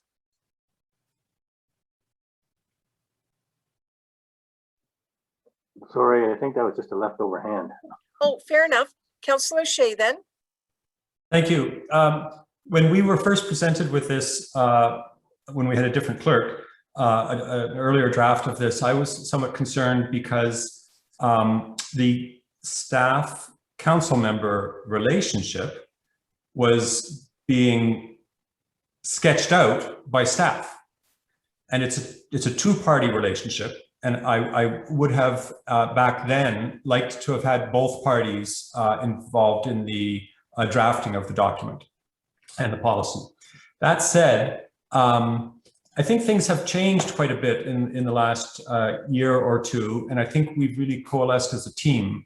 We were a new council and finding our feet, and there were some questions about boundaries and borders and responsibilities. And I do feel that, like, one of my concerns was that I didn't feel in the first year or two that we had sufficient access to senior staff to be able to get information, to be able to, think about things. But I do find that that has changed dramatically, and I'm finding that I'm getting basically all the support that I need. And I know that a lot of this is designed post that inquiry with a supposedly borderline or patently illegal activity going on. And the however many policies you write, bullies will still be bullies, and illegal activity will still be illegal activity. People who are willing to engage in illegal activity will still do it. So strengthening the policies, I don't think do a lot, per that investigator's recommendation. I think strengthening collegiality is the better tactic, and I think through the actions of all of us, we've done quite a bit towards that.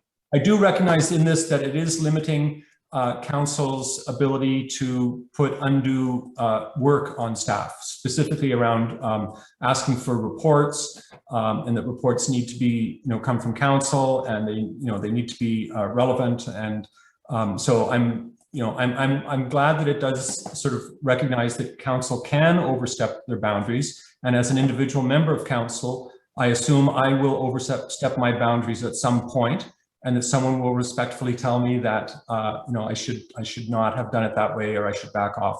And they won't need to invoke this policy. With it, we'll just have a conversation about that. So I think this is fine the way that it is, and I can support this going forward.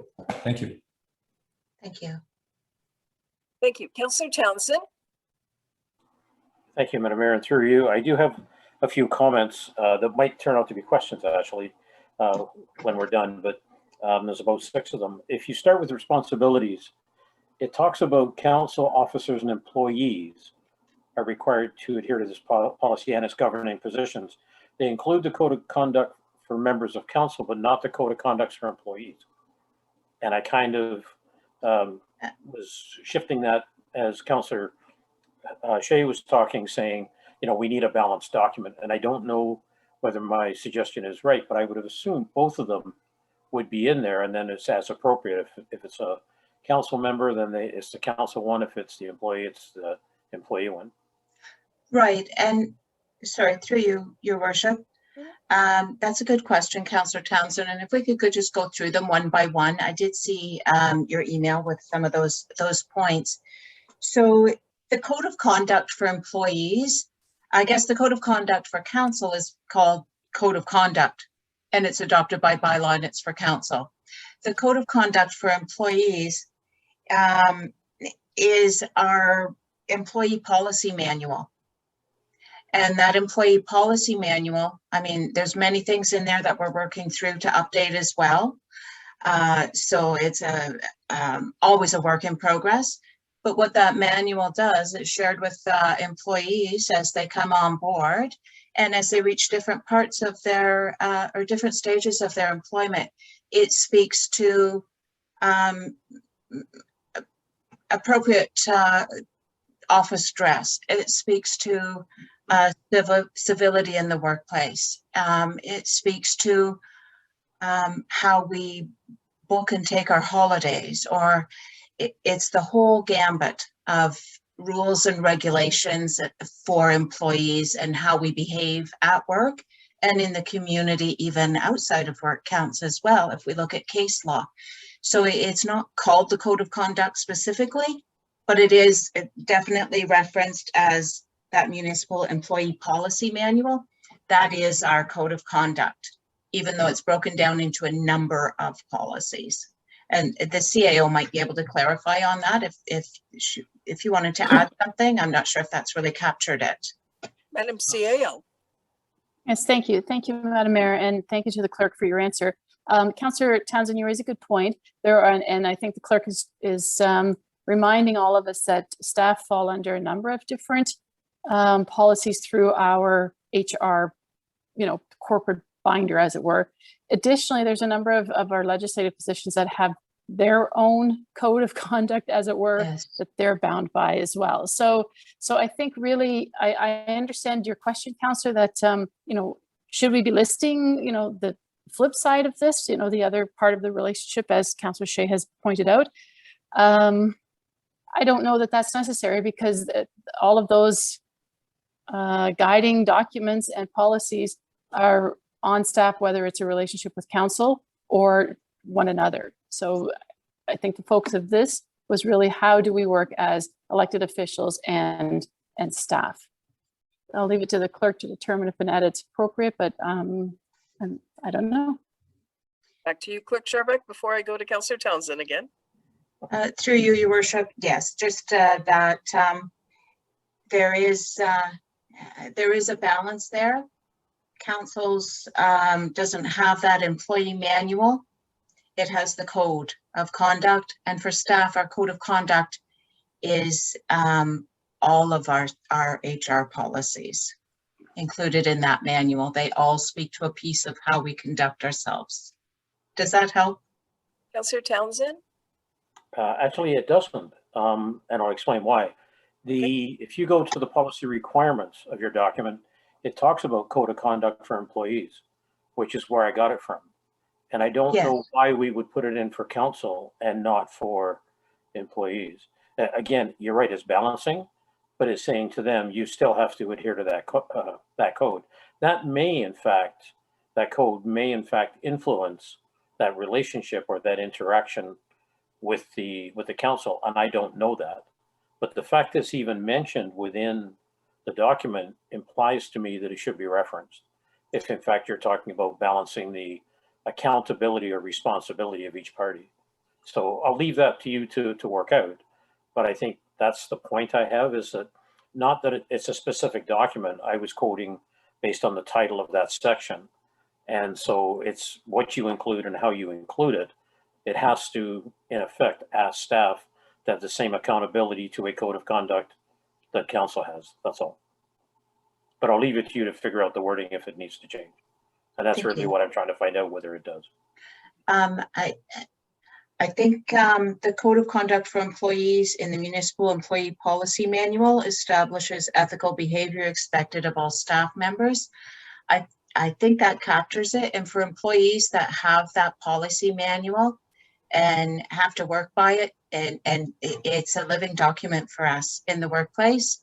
So it's perhaps more meaningful wording to staff than to council, who maybe hasn't, in this term of council, maybe you haven't come across all of those staff policies yet. And certainly as we review them and bring them forward, they're all approved by council. Right. So we do, the onus is, Councillor Shea made a very good point. You can only legislate so much. So these are some guidelines for new staff and long-term staff, that it's a good conversation about ethics in the workplace. And for councillors, long-term, and especially new councillors, just how do we maneuver this and not step on anybody's toes or do something inappropriate? So we can regulate the guidelines, but our ethical behavior and how we treat each other with respect and courtesy and kindness, that's about us building a team together. And we need to create that culture together, that here's some basic ground rules. It's like good fences build good neighbors. So let's just be very frank on whose role is what. so we all can get along and get down to the work of serving the public. So it's, I think that developing that team, working for common goals is the piece that Councillor Shea drew attention to is critical, because any policy or any law can be breached. It's hopefully we're all on the same page to get to our goal. Yeah, I'm okay with that. I just needed you to consider Okay. that more than anything else. So, All right, thank you. okay. Very good questions. Um, Anything further? Yes, I do. If you go to page 96 of 99, which I believe is 101 on the full agenda package. In the sixth paragraph, it talks about that if members of council are requesting information from staff, that it should be copied to all members. And our previous clerk told us that in fact that was advancing the business of the corporation and we shouldn't do it. Okay. So I'm a little concerned about saying copy them in. And the reason given, by the way, is council now has information that the public doesn't, and it's being communicated back and forth that way. And so I was looking for some clarification on that. For sure, through you, Your Worship, that's a really good question and really important clarification. What that means is if it's not about making decisions or a reply all kind of email that gets the business of council happening in an email chain. If one person asks me a question, I'm trying to think of a recent one. One council member asked me about the last paragraph of a document seemed to be missing. So instead of just sending it to him and saying, you're right, it was missing, I sent an email to all of council saying, hey, somebody noticed that last paragraph was missing. Here it is. So all members of council get exactly the same information from me or from the CAO, or are there any other staff that provides direction? And you can trust that, you should be able to trust us that you're getting the same information, that just because somebody else asked the question doesn't mean you don't come to the meeting as prepared as they do. So there's no political advantage ever provided by staff, that we remain Switzerland. And if I'm telling one person something, I'll share that information with everybody. So that's really the point of that, not to get decision-making going on in the emails, because Mr. Turner was absolutely right. That's not what we want to do. Okay, thank you. On the same page, if you do the 8th paragraph, there's a term used, denigrate, which I didn't know what it was. Looked it up in Word and they couldn't even find it. So, and same for, there's another word, derogated, and that was just on the next page. And so I'm wondering if we can use simpler language so that everyone would understand it, not have to look up words, unless it has a specific legal meaning other than the one for, which one was it? Denigrate really, basically, when I did find it, means disparage, which was already in the list. So again, it's just trying to make sure that it's clear, readable, you know, for everybody that wants to read and understand what it means. So just some suggestions, and I'm not expecting an answer here unless you feel it's required to change it here. Through you, Worship, I think it's important that the point of this is to provide clarity and have just a frank conversation with this clarity between staff and council, so there is no us and them, that it is all of us on the same team. And it's really important that we all understand it to mean the same thing. So if there's, if I could look at some possible wording changes that would make it plainer language. Denigrate and disparage do mean slightly different things to me, but Obviously, they're both very negative sounding, right? So I can summarize that, perhaps find another word. And derogated, perhaps the word deviated from, it means that you're taking leave of the usual rules of law. So an example might be like our property standards bylaw.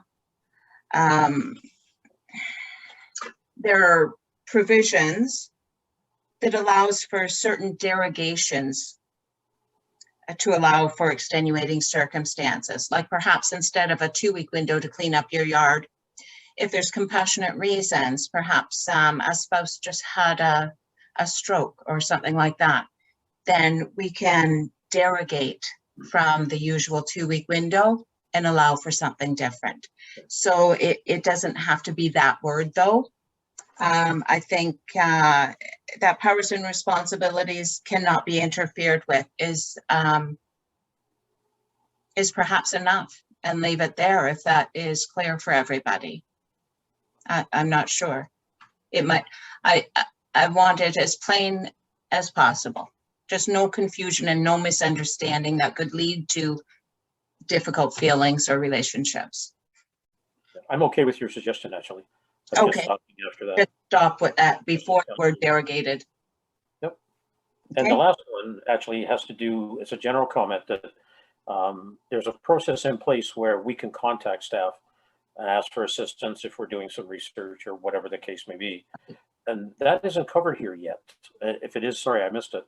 And it's normally contacting the CAO, understanding what you're doing and getting authorization or designate. And I'm wondering whether that should be in there as well to continue that. And if I missed it, I apologize, but I really didn't.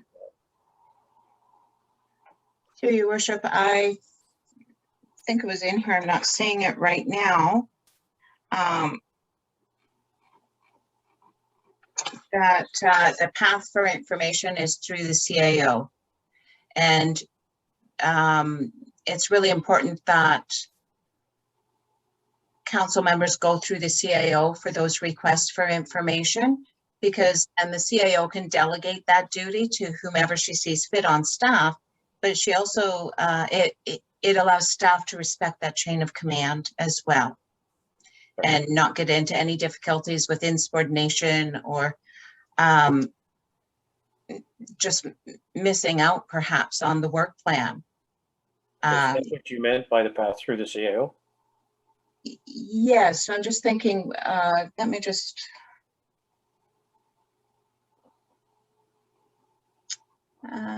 Yes, directing any questions or concerns in relation to the administration or management to the CAO for his or her consideration.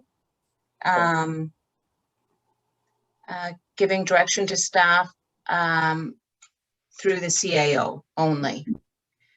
So, understanding that is sufficient for now. If at some point it needs to be changed, we can deal with that. I just didn't recognize it as that, and that's fine. I do now.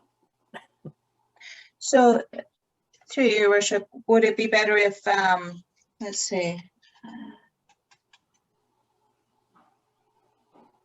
that point is, it says they shall respect the administrative and managerial chain of command by, and the second point is giving direction to staff only as council and through the CAO deputy clerk.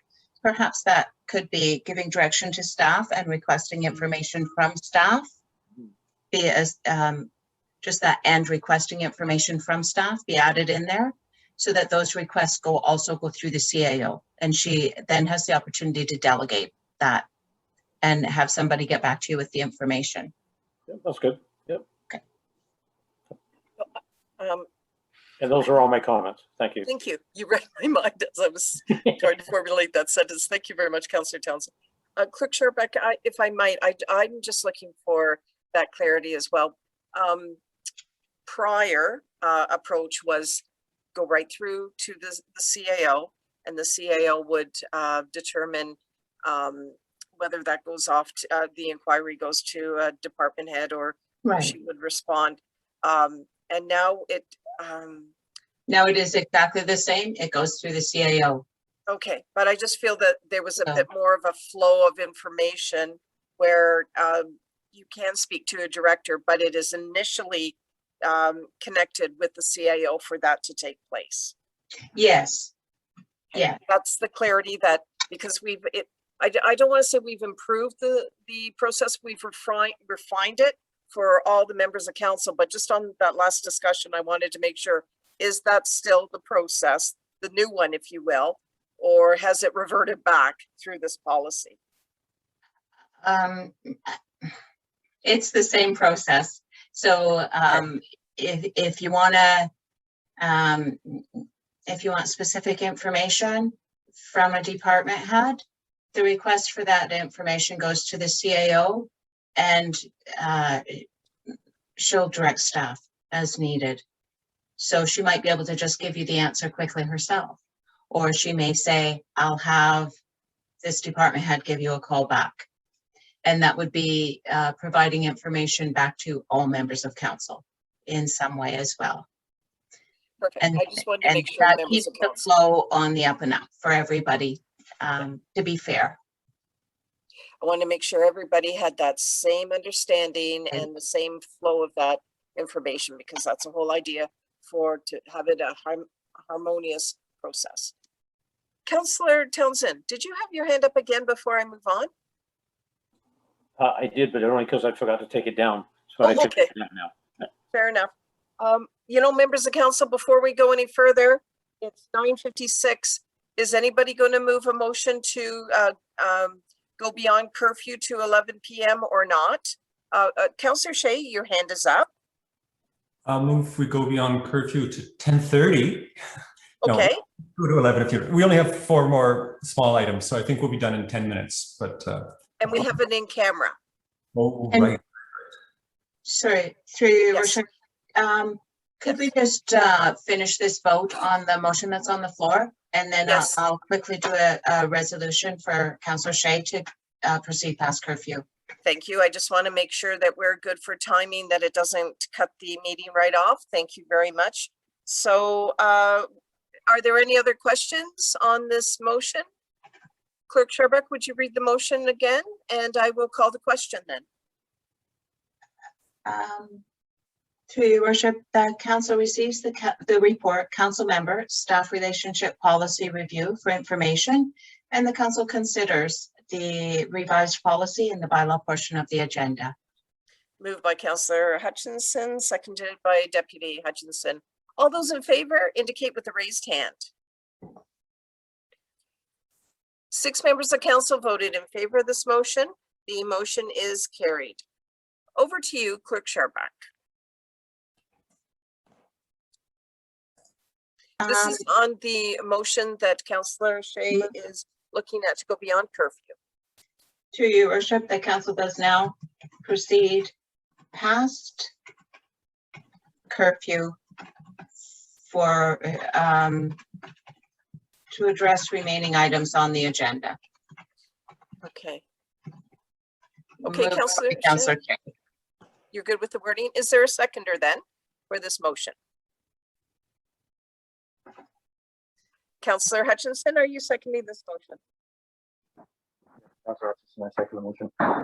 Questions? All those in favor indicate with a raised hand. 6 members of council voted in favor of this motion. This motion is carried. Well, we need to, thank you very much. We will press on then. So now we are on questions.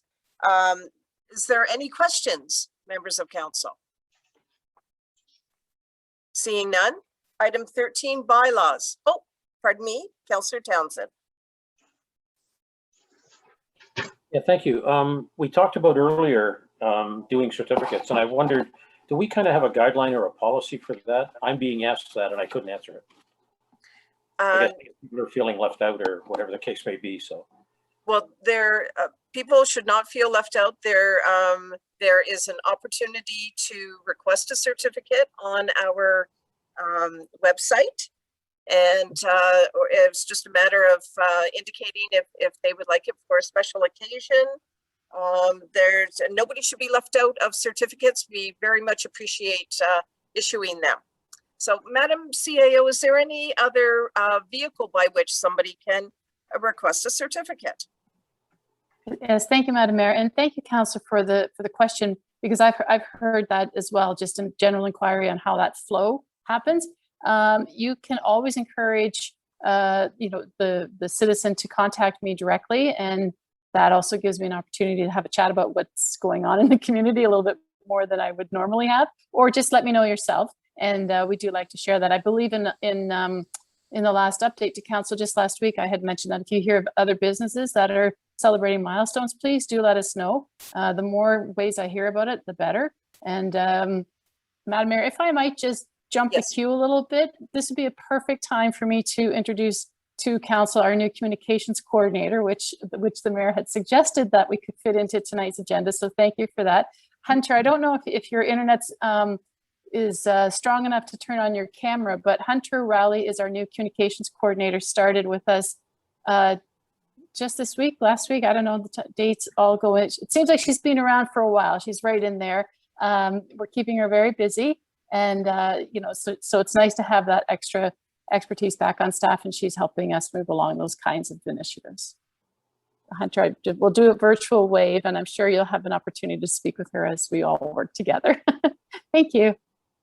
Well, thank you, Madam CAO, for taking that opportunity. And certainly we were scheduling that for item 15, but this is the ability to be a little flexible, and it certainly fit within this time frame.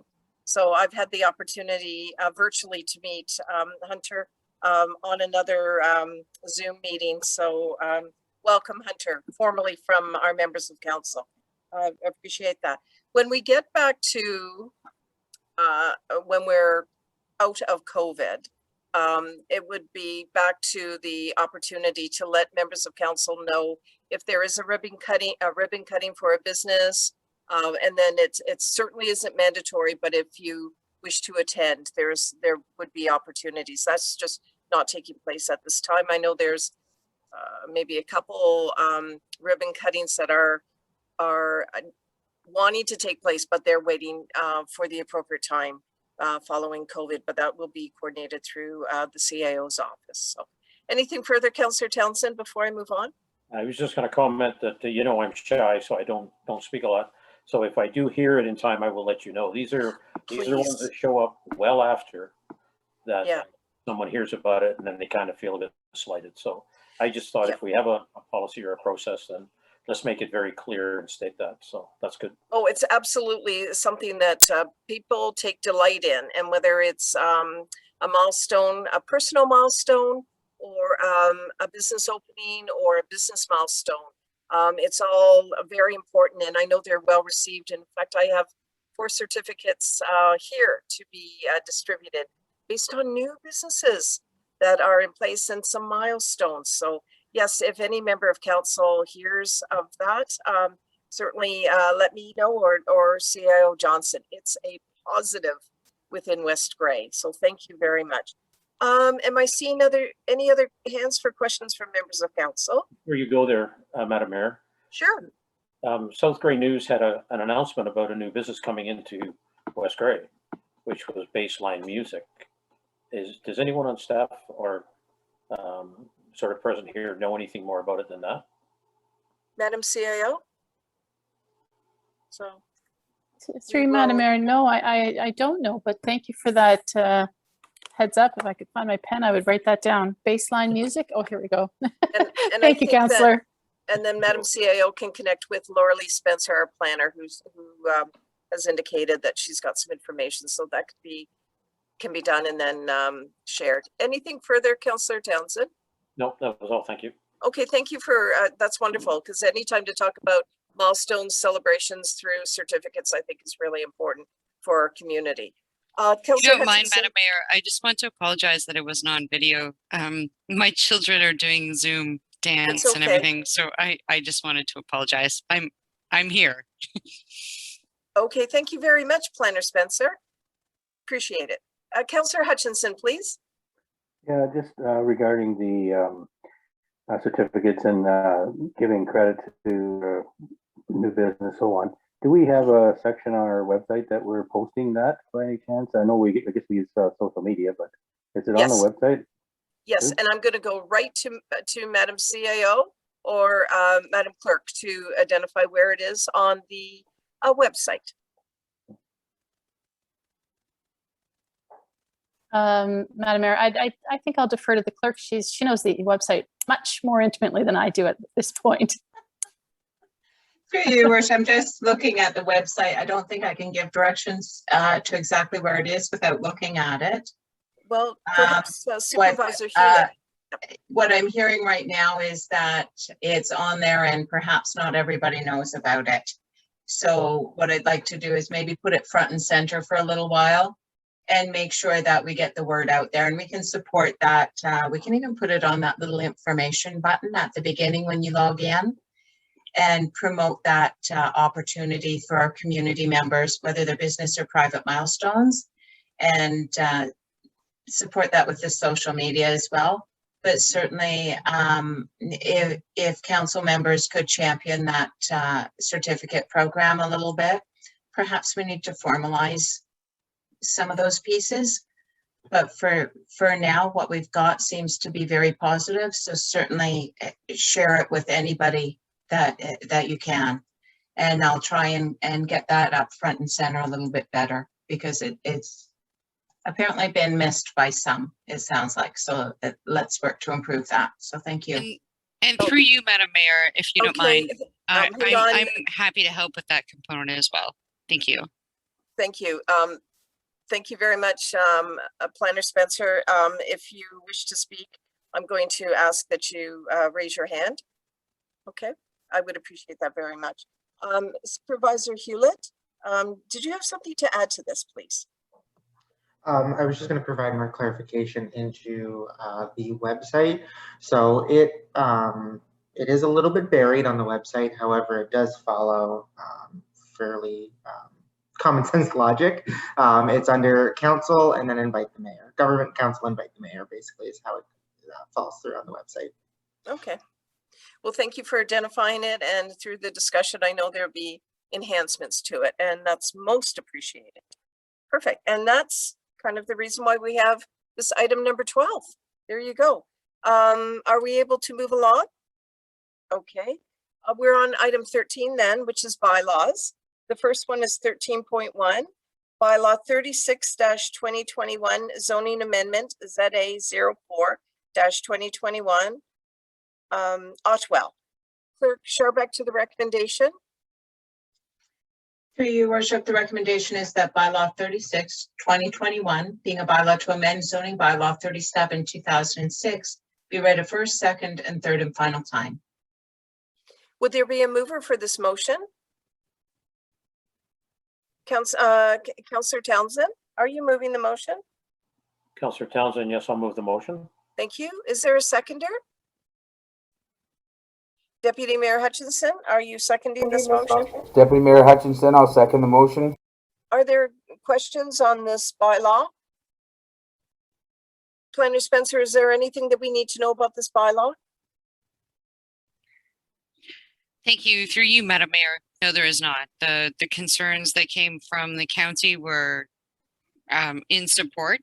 So, and from the Saugeen Valley Conservation Authority, there were no concerns, essentially. So there's no concern about this application. Thank you. Any further questions to the motion? See none. All those in favor, please raise your hand. 6 members of council have voted in favor. The motion is carried. 13.2, bylaw 40-2021, alternative voting methods for 2022 municipal election. To the recommendation, Clerk Sharbeck. Through you, Your Worship, the recommendation is that bylaw 40-2021, being a bylaw to authorize alternative voting methods, be read a first, second, and third and final time. Would there be a mover for this motion? Councillor Hamilton, are you moving the motion? Yes, I move. Is there a seconder for this motion? I thought I saw the deputy mayor's hand up, but is that correct? Deputy Mayor, are you seconding this motion? Yeah, thank you. It's Deputy Mayor Hutchison. I'll second the motion. Are there any questions on this motion? Seeing none, all those in favor indicate with a raised hand. Six members of council have voted in favor of this motion. The motion is carried. 13.3 bylaw 41-2021, council member staff relation policy. Recommendation, Clerk Sharbuck? Through you, your worship. The recommendation is that bylaw 41-2020, being a bylaw to adopt a council member staff relationship policy, I'll add as amended. Thank you. Be read a first, second, and third and final time. Is there a mover for this motion? Councillor Shea, are you moving the motion? I'll move that motion. Is there a seconder for this motion? Councillor Hamilton, are you seconding this motion? Yes, I second. Are there any questions? Seeing none, all those in favor indicate with a raised hand. 6 members of council have voted in favor of this motion. This motion is carried. 13.4, bylaw 42-2021, confirming proceedings. The recommendation, Clerk Sharbuck. Through your worship, the recommendation is that bylaw 42-2021, being a bylaw to confirm the proceedings of council, be read a first, second, and third and final time. Would there be a mover for this motion? Deputy Mayor, are you moving the motion? Deputy Mayor Hutchison, I'll move the motion. Is there a seconder for this motion? Councillor Shea, are you seconding this motion? I second the motion. Questions? All those in favor indicate with a raised hand. 6 members of council have voted in favor. The motion is carried. On to item 14, new business. Clerk Sharbuck, are you aware of any new business? Through you, your worship. At the last meeting, you may recall that Councillor Townsend had given notice that he would be providing notice of motion on this agenda. We're just fine-tuning some wording for that. So I did want council to know that that hasn't been forgotten or missed, that it will be coming to that notice of motion. It was regarding how to deal with surpluses at year end or deficit, and that will be coming to the next meeting. So it wasn't urgent, and it was best to get the wording right. Thank you. Okay. Councillor Townsend, I did see your hand up. Thank you, Madam Mayor. I was going to say the same thing, and really was trying to address workload, put the priority first. Perfect. We just sort of cram it into a position where it wasn't as important as the other work. So, thank you. Any other new business members of council? Thank you then. Item 15, are there any announcements? Seeing none, we are now on item 16, which is the closed session. Clerk Sharbuck to the motion.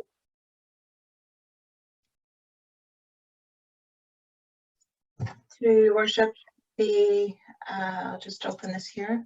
The recommendation is that the Council of the Municipality of West Grey does now go into closed session at 10:13 p.m.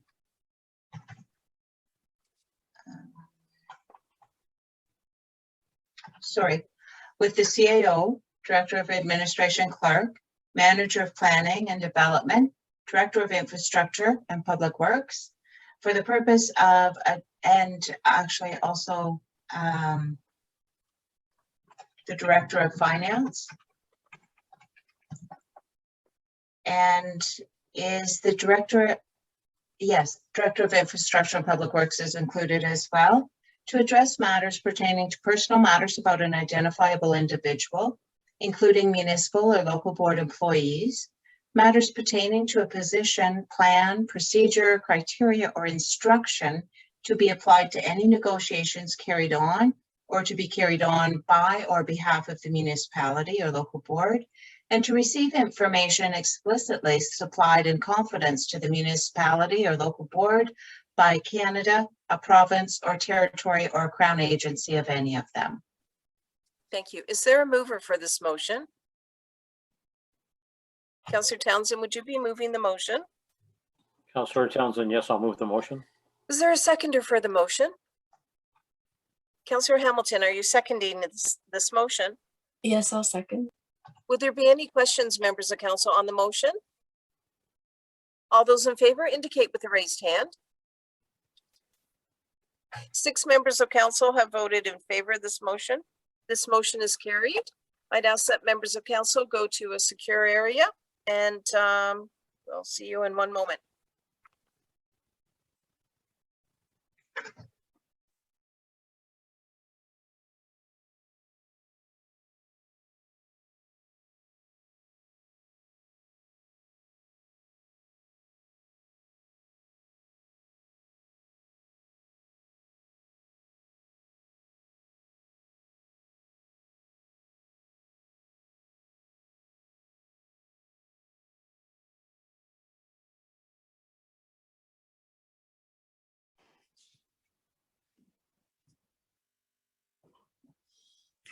You stuck on here waiting? Cody? Yes, I stay in main session. Sounds like fun. It's just the 3 of us on here, right? Hunter, you're on here too? Yes. Good. I'm glad I didn't get invited to close, so I'm done. I'm going to bed. Have a good night. Yeah. Good night, Cody.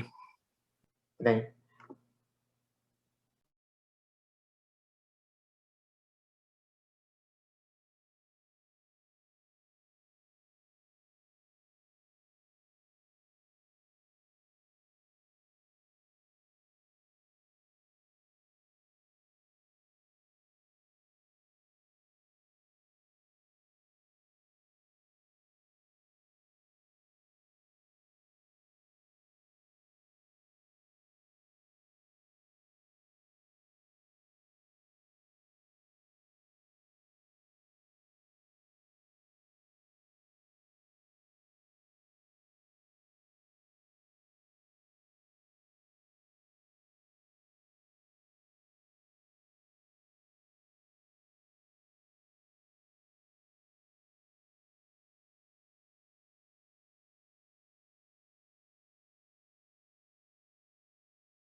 Hello, members of council. I wonder if we could just share with the gallery screen so I could see all members of council. 1, 2, 3, 4. I'm just waiting on Councillor Hutchinson. We have a quorum anyway. So on item 17, report from closed session, I would like to report that in closed session, council addressed matters pertaining to personal matters about an individual, identifiable individual, including municipal and local board employees, matters pertaining to a position, plan, procedure, criteria, or instruction to be applied to any negotiations carried out on or to be carried on by or on behalf of the municipality or local board, and to receive information explicitly supplied in confidence to the municipality or local board by Canada, a province or territory, or a crown agency of any of them. So that is the report out, members of council. On item 18, adjournment. Clerk Sherbeck, could you please read the motion at hand? Through your worship, that we now adjourn at 11 p.m. to meet again on June 1st or at the call of the chair. Is there a mover for this motion? Councillor Shea, did I see your hand? Are you moving? I so move. Thank you. Is there a seconder? So thank you, Councillor Hamilton, for seconding. Is that correct? Yes, Mayor Rob. All those in favor, please indicate with a raised hand. 5 members of council have voted in favor of this motion. The motion is carried right on 11 p.m. Thank you very much.